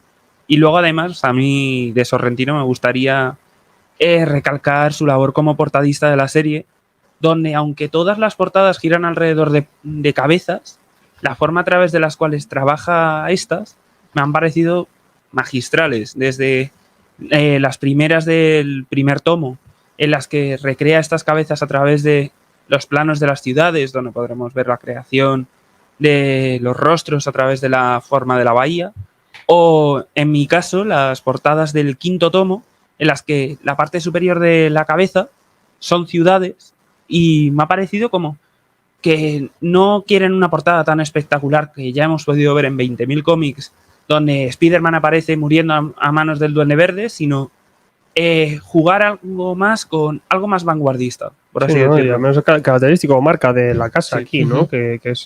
tú ves una portada de Gideon Falls y ya sabes que es de Gideon Falls, ¿no? O sea, que también hay muy bien trabajado. O sea, bueno, a ese nivel está esto, es una locura, algo que podríamos entender, pero bueno, es que basta empezar a entrar en esta lectura para ver. Hay momentitos de dar la vuelta al cómic.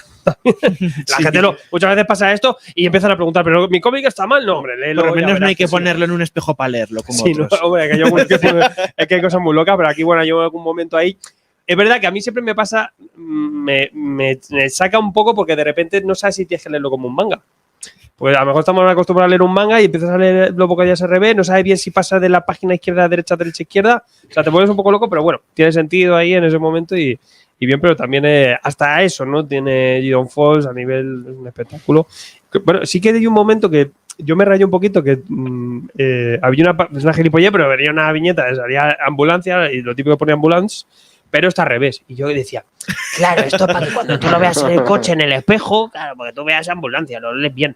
Entonces lo puse el cómic en el espejo. Digo, claro, ¿ves? Fíjate, pero yo ahí en mi paranoia, ¿sabes?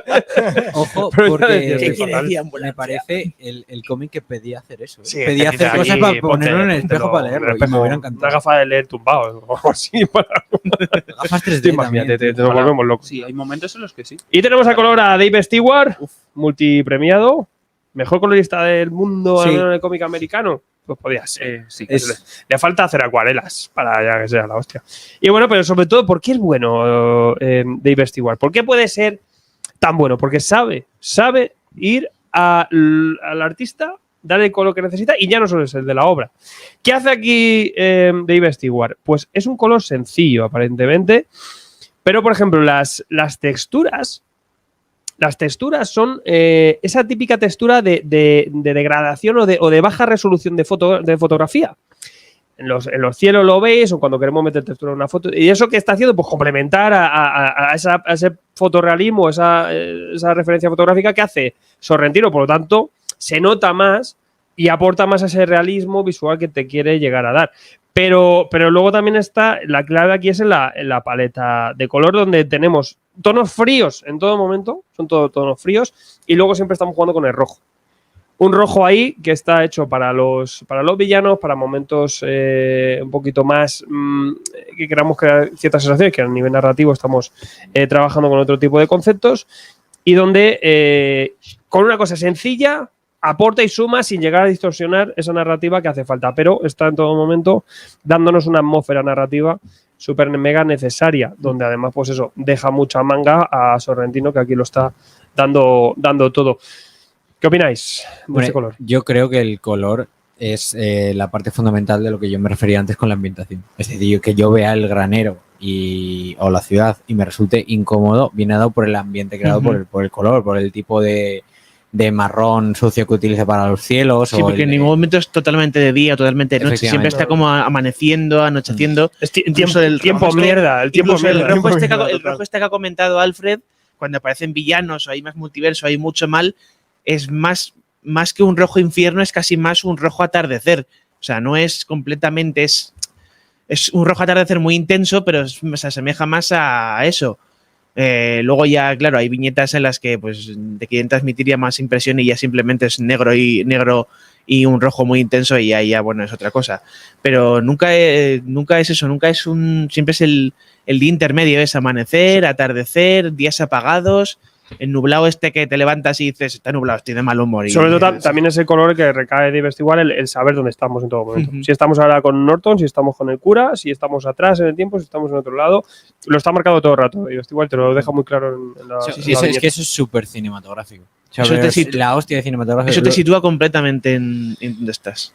Y a mí me recuerda mucho, bueno, igual es paranoia ya mía, los que seáis un poco más cinéfilos, esta tendencia de colorimetría que tenían las películas en los finales del 90, early 2000, ¿sabes? Que todas las pelis como que tenían la misma corrección de color, que era como muy, el tono Matrix, ese, sí, ¿no? Ahí está. Muy frío todo, claro. La imagen de una o el muy gris, o el muy azul, o el muy verde. Cogían un tono y con ese a muerte. Y para efectivamente. Sí, tiene un poco de eso.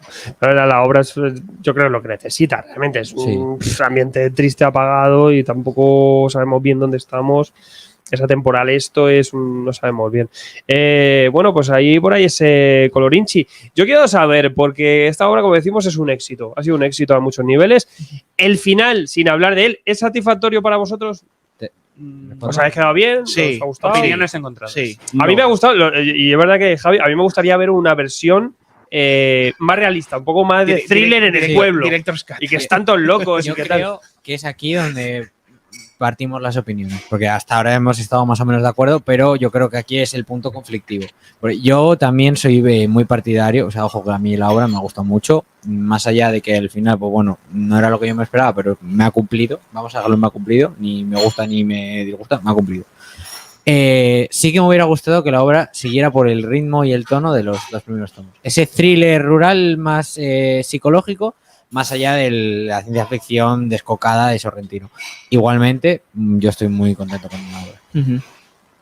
¿Vas por aquí alguno? A mí no me ha gustado al final, desde luego, pero, o sea, le doy un 0 absoluto al final. Yo con la última viñeta estoy encantadísimo. A mí sí me gusta. La viñeta está muy bien. ¿Veis? Pero eso es lo que a mí no me termina de impactar, no a nivel, o sea, a nivel guión, en plan de como que te da la vuelta a todo y ¡pum! Y ahora, bueno, pues a lo mejor. Yo no pienso mucho en los finales, pero me ha gustado. O sea, el viaje, el último capítulo me parece espectacular. O sea, a mí me gusta muchísimo, ¿no? Hay mucho que sacar ahí. Es verdad que yo quizá no he tenido tiempo suficiente para decir, a ver, párate, vamos a analizar bien qué nos quieren contar aquí, todo esto. Realmente es muy intenso, ¿no? Ese número final. Y si es una resolución, pues muy. Ya después de que se ha liado, pues oye, bastante bien remedado está todo, ¿no? Me parece como que te asusta al final, en el sentido de que no te lo esperas. Bueno, ya, es como que estás hay que leer el guión que te viene, y eso está muy bien, que te venga el guión de ese último número. Sí. Porque ves un poco también la intención de Lemire y lo que acaba haciendo Sorrentino, entonces, bueno, dételo. Que a lo mejor el final, esa viñeta final, te cambia un poco la peli. Sorrentina, sorpréndeles. Un pequeño apunte, muy tonto, ¿vale? Que es que a lo mejor la gente no lo sabe. El último tomo es el último número de la serie. O sea, es un número triple o cuádruple, plan. Sí, 72 80 y pico. Número loco. Sí, básicamente todo el final es el último tomo. O sea, es un conjunto. Rido.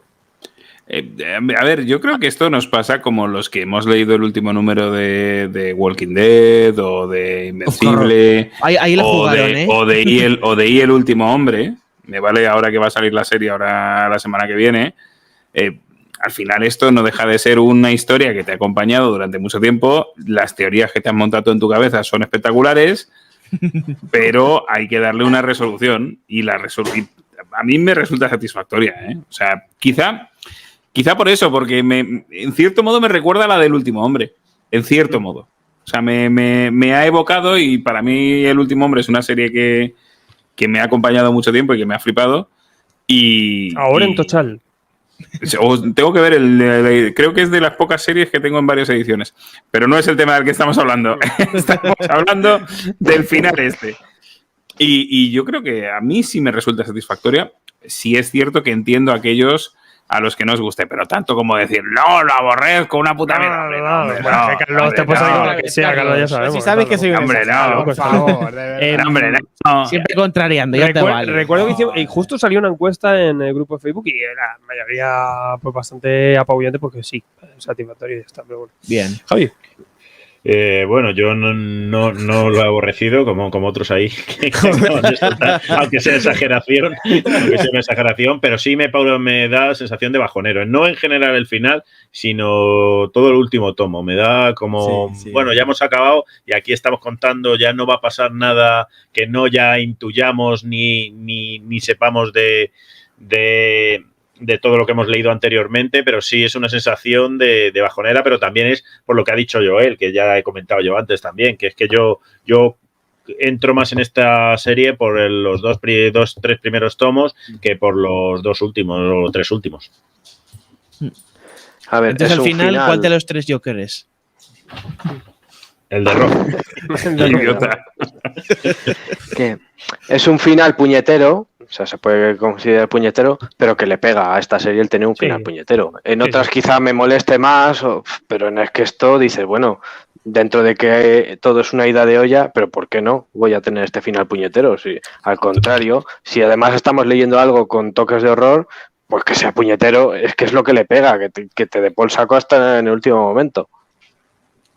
A mí el final, justo la viñeta final, me recuerda, valga la redundancia, al final del tráiler de Thriller. Porque es que es lo mismo.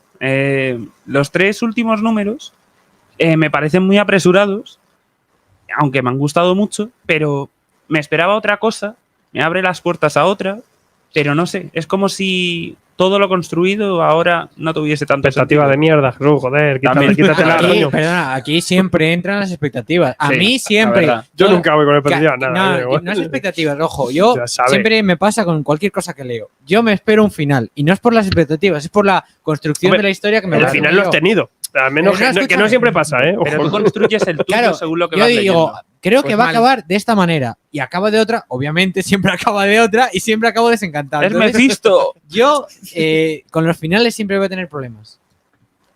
Porque acaban las Como cosas. Warren, como Warren Ellis. Pues yo como eso Warren lo Ellis. flipo. Me gusta. Pues nada, eso léete cosas de Warren Ellis. Ahí sí que Ellis no ahí sí que acaba vas a de tener ver. problemas con el final, porque no existe. A ver, todas las historias acaban en Twitter, además. Ahí ya sabes, pero bueno, es un poco ya. No acabas más las obras, como Locan Key. A mí me gusta inacabadas, pero es que aquí estamos hablando un poco más de gusto, pero me gusta esta parte, seguro que os están picando a vosotros, por si la tenéis ahí que todavía no la habéis acabado, para ir a por ella a ver qué os pasa a vosotros. Pues decírnoslo por ahí. Y luego, pues, oye, ¿qué creéis? ¿Que en 10 años nos acordaremos de esta? Hombre, Yo creo que dentro del Manuel Magnum de novelita gráfica, miniserie de 4 numeritos de Depende. mierda, Cullen Boom saca no sé qué pollas. Aquí tenemos una serie con una buena cantidad de números y, joder, que con un pozo, ¿no? Yo creo que con el tiempo sí que dices, bueno, aquí la tenemos. yo creo que obviamente no la considero la mejor obra de Lemire, pero sí la considero una obra muy completa de estos autores y que creo que va a estar ahí mucho tiempo. Yo creo que si Se no la recomendará. hacen serie va a estar un poco opacada por Black Hammer y a lo mejor pasa por alto. Pero como que va a quedar por Black Hammer, me está diciendo que esto es peor que Black Hammer, 2 hostias te llevas. No, No, es otra cosa, no tiene Son nada que ver. distintas. Es otra cosa. Juegan en otras distintas, ligas. son bastante distintas. A ver, el enfoque de los graneros es el mismo, como ya he comentado, son granero superheroico, granero No te sabría decir yo terrorífico. si a nivel comercial. Es que están las dos a un Yo nivelazo. digo a nivel comercial, claro, yo no me refiero a que os haya gustado, ya me refiero a nivel No, no, comercial. esto- No, pero que quiero decir, también digo más, que no, se va a ver pues ahora- opacada por Black Hammer porque el Black Hammer a lo mejor es un poquito más popular porque trata el Ya, tema bueno, que eso es trata verdad, eso y es además Black Hammer está sacando más contenido. Pero esta está más empacada por ahora. Sí. Y tiene más. Se diluye, lo dijimos. Pero yo creo que si le sacan, más diluido. si le sacan una serie o algo de merchandising o algo audiovisual, yo creo que. Vale, pues ahí paso a Javi. Javi, hay proyecto de televisión, ¿verdad? Para esto. Madre mía, Bueno, lo que hemos comentado ya en otras veces, ahora mismo los estudios y las productoras están comprando todos los cómics que hay en el mercado. Lo compran y ya verán, ¿no? Claro. Compran paquetes enteros, ¿no? Y realmente sí, van a una editorial y te dicen, oye, dame kilo y cuarto de cómic. para ver cuál adaptamos. Pero esta particularmente esta serie sí tiene un principio de acuerdo porque de hecho la productora de James Wan, Atomic Monster, se hizo con los derechos pero ya en el 2019 de llevar a serie de televisión este cómic. Se iba a juntar con Hive Mind, que es otra productora, y productores ejecutivos serían el propio Lemire y Sorrentino.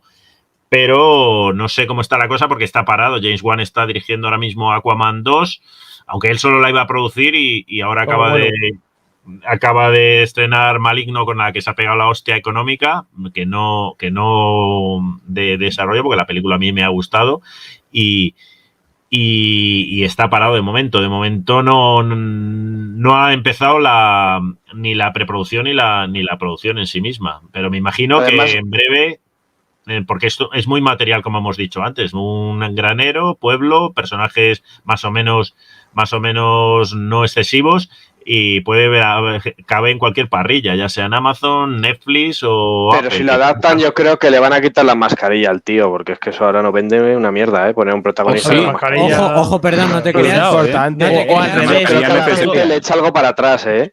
al en revés, este todos van momento. con mascarilla menos él, para que sea el que, Primero. que despunta. Que es que no lo hemos comentado, pero es que la mascarilla tiene una verdadera importancia dentro de la. Por lo menos yo se la he visto, ¿no?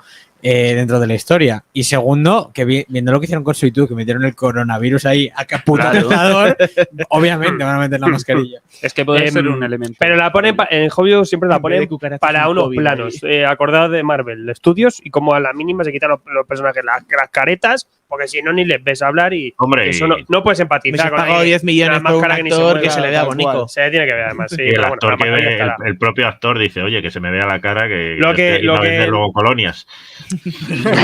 Y yo creo que muchos planos de estos que hace Sorrentino, muchas distorsiones de la realidad y cosas locas, a nivel de imagen en la televisión se puede hacer muy fácilmente, Sí. con que tengas un poquito de gusto creativo. Lo que y te de- ahorras en escenarios lo pones en o sea, FX. sí. Esta serie, aunque a pesar de que lo que decimos que es muy libre y que tal, se nota un poco que está que puede estar ligada a una Un adaptación, anime o sea, de esto, realmente, en todo momento. Hostia. Un anime Hostia, eso podría ¿eh? en animación. Yo te lo digo, yo Un anime sí. jamás querré ver nada de lo que hagan, me da igual todo lo que salga, o sea, me da igual, pero siempre está muy bien que tarde un poquito para darle una segunda vida a los cómics. Sí, Entonces, eso. que eso pasa. Si hacen luego buen producto, cuando hacen unos chungos, luego al final la gente le da igual los cómics, pero bueno.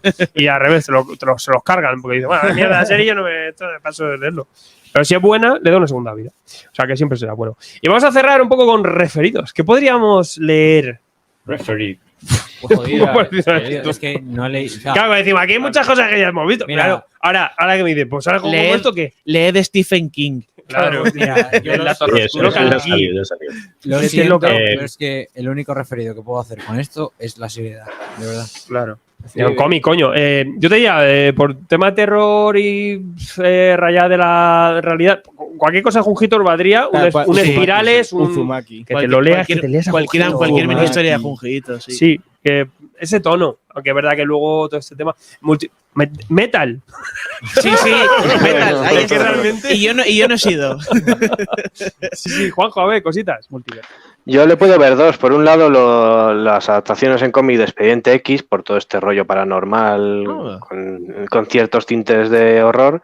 Ahí Y has hecho después un doble mortal, ¿eh? Como espérate que Hombre. Hamid. Y después, ya uno más presente, más actual, Paria. Yo, Paria Outcast, le veo también similitudes, por lo menos en esa sensación de mal rollo que te transmite. Y en gran medida gracias al trabajo del dibujante.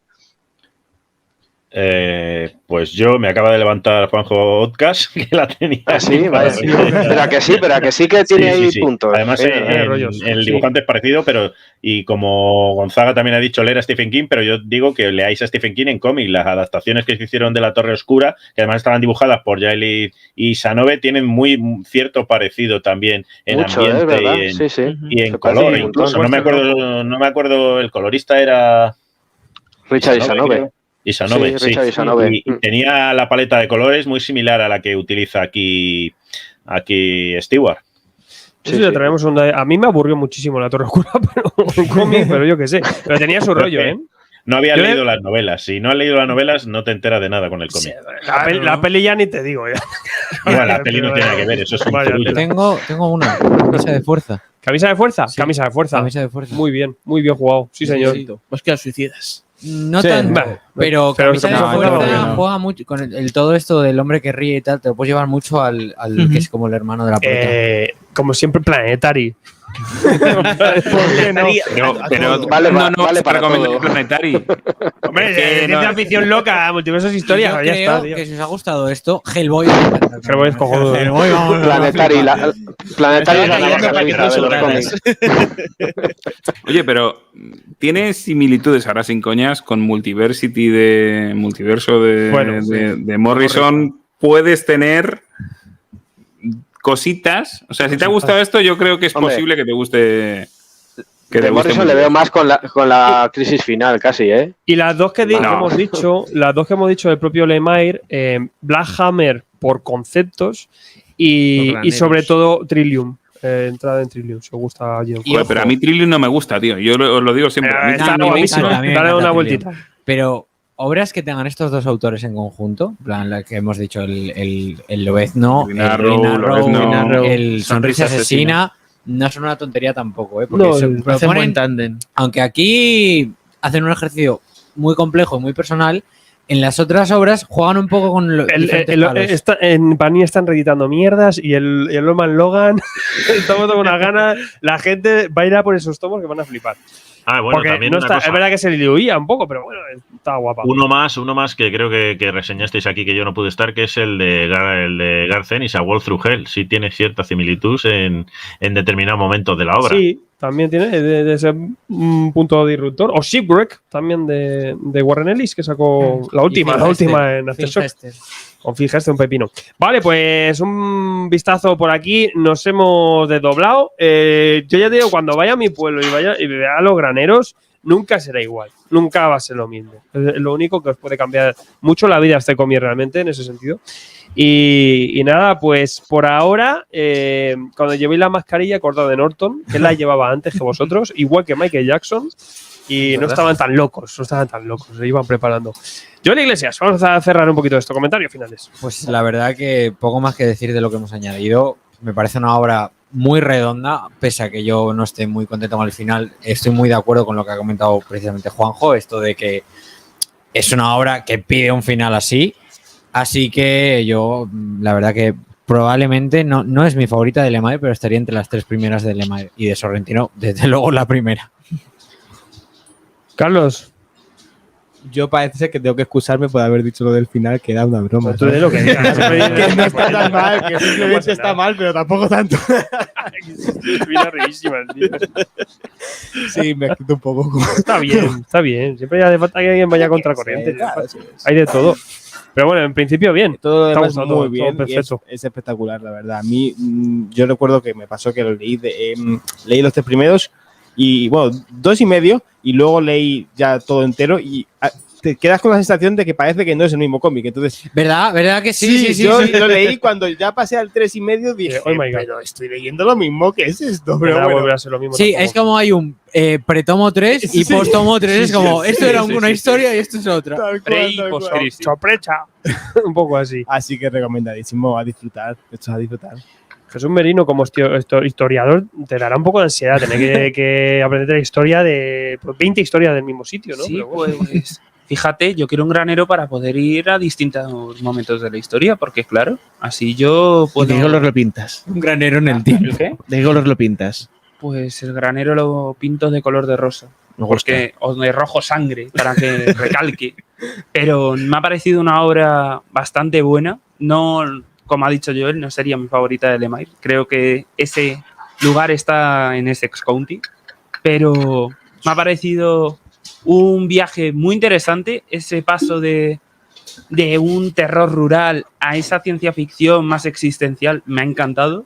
Y 100% recomendada. Yo también soy de ese scout y estaba diciendo que Dios, ojalá la grama. Yo diciendo, es la mejor, 100% para siempre. Y yo diciendo, y yo quiero que me dibuje y todo Lemire Edition. Quiero ver la versión. Yo siempre quiero ver la Lemire Edition. Me fliparía. Tengo portadas aquí. Yo tengo una portada Sí, es muy firmada guapa. por Lemire. Release de Lemire Cat. Lemire's Cat. Y bueno, un tipo que vive en una guardilla, que al final la composición es la misma, o sea, la estructura es lo mismo. Y encima siempre está oscura, porque Gonzaga, yo me imagino que estarás pues, como en tu salsa. Yo vivo en la oscuridad, yo. Joder, qué dark. La madre Tranquilo, Yo vivo en la bardilla del granero negro, aunque no lo sabéis. O sea, es como el centro del centro del centro. Yo soy el hombre que ríe. Pues yo no soy el fan más acérrimo de Jeff Lemire y Sorrentino, pero siempre acepto con los brazos abiertos este tándem que me parece siempre espectacular, me parece siempre que hacen cosas buenas. Y ya sea en Bueno, ya he dicho al principio que a ver en qué género nos sorprende con Graneros y Campo, pero a mí me gustaría que repitieran otra vez este tándem con otra obra de terror, ya sea en una segunda parte de Gideon Falls o en otra historia completamente nueva, porque la verdad es que me ha sorprendido bastante esta temática y cómo la han llevado. Y ya he comentado muchas veces que yo en los cómics de terror no me terminan de enganchar del todo ni de llegar, y yo creo que este sí, ya sea por la composición, por el tono, por la temática o por todo a la vez, ojalá hagan más horas de terror de este sentido, porque a mí, que soy bastante difícil de impresionar en este sentido y más en cómic, me ha gustado bastante. Así que a tope, por favor, sacad más cosillas. Si te sacan un cómic a Ninja, sería ya la hostia, ¿verdad? Sería Jeff Lemire y Sorrentino haciendo unas tortugas. Te vuelves loco. Joder. Que le estamos poniendo mal, ¿verdad? Pero bueno. Pues mira, pero eso igual no, pero un crossover, una mini historia que están sacando ahora con Hellboy, sí que me molaría. Un encontronazo de Hellboy con el Granero Negro. Bueno. Sí que me molaría bastante. Menú cruce loco, madre mía. A mí me gustaría bastante. Madre mía. Javi Cano. Pues bueno, esta serie recomendada para todos aquellos que gusten del folk horror, de los graneros, de los mosquitos, las moscas y las cucarachas americanas, las cucarachas marrones americanas, como decía Garrido, que son de un tipo especial, que yo también las he visto y las he tenido en la mano y dan repelús y cierto asco. Joder, calla, que yo tengo que ir ahora a CIU y si queréis ver cucarachas, ir a CIU por la noche, ya veréis. Joder. Sí. O cualquier bar del centro de Madrid. Sí, pero esas cucarachas negras no tienen el glamour que tienen las marrones. No son las de Mimic de Guillermo del Toro, cucarachas que hacen ruidos y que se visten de personas. Son las de Men in Black. ¡Azúcar! Sí. Por eso, tampoco es mi obra favorita de Lemire, aunque ahora mismo me sería difícil decir cuál es mi obra favorita de Lemire, porque ya le empiezo a notar un poco las costuras. O si tienes una obra favorita de Lemire, sería. Sí, o si tengo alguna obra favorita de Lemire, porque ya le empiezo lo que digo a notar las costuras, pero en general es una obra que no desmerece, a pesar del cambio de tono ese que todo el mundo dice que parecen dos obras en una, que quizás sea lo que es. No sé si estaba ya planteado desde el principio o se le fue la pinza y dijeron, tiramos para adelante, que esto ha molado y seguimos por aquí. Pero en general pasas un buen rato y no sé si será una obra que recordaré dentro de 10 años, como decís. No sé si seguirá en mi subconsciente comiquero por ahí en un rincón de mi memoria, pero está cerca. Sí, tiene ese rollo. Acaba de entrar por aquí David Balduque, buenas tardes. Te quiero, Balduque. Guapo. ¿Qué tal, Bonico? Él no quiere comunicarse. No, pues bien, ¿me oís? Está en otra dimensión. Sí, te oímos. Estoy muerto. Maravilloso. Estamos cerrando análisis de Gideon Falls. Dinos en una frase, ¿qué te parece a ti? Que te ponemos en el tomo, Balduque. Gideon Falls me falta de ver todavía el sexto. Cabrones, no quería entrar, eso es lo peor. O sea, el final. Quería solo ver para el post, para saludaros, que hacía mucho que no nos veíamos. Pues hombre, Gideon Falls, perturbadora, inquietante, atrayente y no puedes dejar de ver qué pasa. ¡Bum! Ahí lo tienes. Es como tú mismo. O sea, atrayente, inquietante, nunca sabes qué ocurre. Como que te aparezca al final del programa es maravilloso. Alberto Garrido, vamos a cerrar un poquito. Bueno, pues para cerrar el planteamiento que os hago, para mí yo creo que a mí sí es la obra que más me ha gustado de Lemire, quizá por lo que a vosotros igual que os digo yo otras veces, vosotros me podéis decir en este caso a quien no conoce a Dios, a cualquier santo le reza, ¿no? Este tipo de cosas. Pero es cierto que a mí esta sí me ha gustado bastante. Creo que evidentemente tiene que ver con mis gustos personales con respecto a multiversos y estas mierdas. Aparte de eso, oye, me lo pasa muy bien. Evidentemente, lo habéis mencionado todo, el arte de Sorrentino se te va a la puta olla, o sea, directamente. Y no sé, o sea, yo no sé qué nos falta de Lemire, tío. ¿Qué nos falta de Lemire? Bueno, ya salen mierdas. O el Logan. No, pero me refiero un tipo duro no ha salido por aquí. No, pero digo que nos falta de reseñar a nosotros. Sí, aquí hay muchas. Royal un City. tipo duro, Sí, Royal Logan. City, la vida, pero bueno, que poco a poco no tengáis ansia. Apunta. Iremos, sí, apuntadas están. O sea que, Especial a mí, por ejemplo, un serie tipo de- duro es de mis favoritas, me encanta cómo compone ahí, cómo dibuja Lemay, Hay la una, historia que perdón, porque el off topic, hay una inédita. Frogcatcher, hay muchas, no, y unas cuantas, ¿eh? Nadie. De Nobody. A ver, Esta la mínima que lía. nadie lo que está es descatalogada. De Nobody que me la regalaste. No te la todo. regalé. Juanjo Palacio, vamos a hacer. No tenéis huevos de analizar su Inhumanos contra Patrulla X, pero bueno, esa ya es otra historia. Constantin. No, No me lo pienso releer, no. Eso Bueno, existe. Animal Man sí ha pasado por aquí. O sea, hay cositas, no ¿eh? existe, Juanjo. Es No como existe. la película de Eragon. Sobre Gideon Falls, a mí sí también es la obra que más me gusta de Lemire, y no únicamente porque no la dibujé él, cosa que le da bastante sentido, ya tardaba la pollita de porque salir. tiene además a un Andrea Sorrentino inmenso explotando un género que no está tan visto como puede ser el horror, aunque después derive por otras temáticas, y me deja con ganas de ver qué es lo siguiente, que es esa serie limitada de Primordial que van a hacer los dos, que yo creo que van a mantener un poco ese horror, pero llevándolo al espacio, porque nos van a contar qué pasan con esas mascotas que enviaban en su momento como cobayas al espacio. Bueno, Laika. yo Pues que creo se han va- enfadado. Me da la impresión de que tenemos ya sentado aquí un equipo creativo que nos seguirá dando buenas obras, así que estupendo. Totalmente. Yo sé que verdad, decía Javi de ver las costuras. Yo le veo costuras hasta a Grant Morrison y a Alan Moore. Cuando ya lees 10 obras de alguien, ya, pues oye, al final le estás viendo. Es muy difícil que algún Sí, guionista pero o Lemire no lo dibujante esconde. te rompa todo. Lemire no lo esconde. No, Lemire saca realmente. graneros y campos y te lo saca y tal cual. Igual No, otro eso es un autor tema de lo que le le gusta mete un hacer. poquito más escondidito. Este. Siempre sorprenderá al que se acerca por primera vez. Sí, y eso es muy sí, bonito. 100%. Y siempre disfrutará el que lo disfruta como tal. O sea, bueno, si algún día te rompe la película y hace una cosa radicalmente diferente, pues sería raro incluso, pues no solemos verlo ya te digo, en ningún autor. O sea que bueno, ya te digo que eso le pasa a todo el mundo, pero sí que obviamente pues Lemire es uno de los tipos que mejor funciona a nivel cómic americano. Y lo que decir, yo os he dado por decir si era vuestra favorita.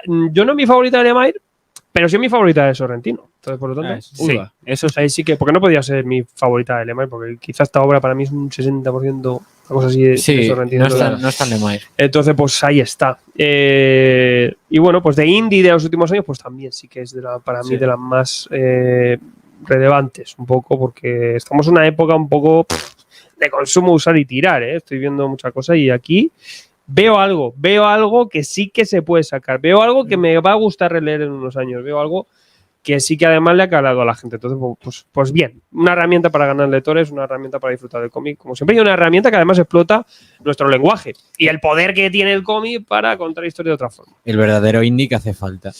Sí, Este cómic podría subir de nivel la novela gráfica. podría subir de nivel. Esto es cuando salgan tomos será novela gráfica, son un tocho ahí en la vida, todo consiga la Soy el último hombre. Cuando lo ponga en la portada, lo será. futuro. Vaya. Este es el indie que hace falta y no Indiana Jones 5. Venga. ¡Joder! Hoy Ahí Juanjo ese estás palo, lanzando ese palo ahí. puñales, ¿eh? Perdón, que yo quiero ver Indiana Jones 5. Yo Yo, quiero ver. yo voy a ver, claro, pero por Indiana geriátrico, amigos. puedo con gente. Indiana geriátrico. Pues vamos a. Yo cierro la puerta de granero, le voy a poner 4 candados. ¿Qué paso, tío? Después de la que has liado. Y ahora- Y cógete el repelente de cucarachas. pero si os parece, guardaos el C4, porque vamos a hablar de Escuadrón Suicida, la que se va a liar. Suscríbete y no te pierdas nada. Te traigo mazo cómics, hasta morrisonadas. Si no lees cómics, es una cagada.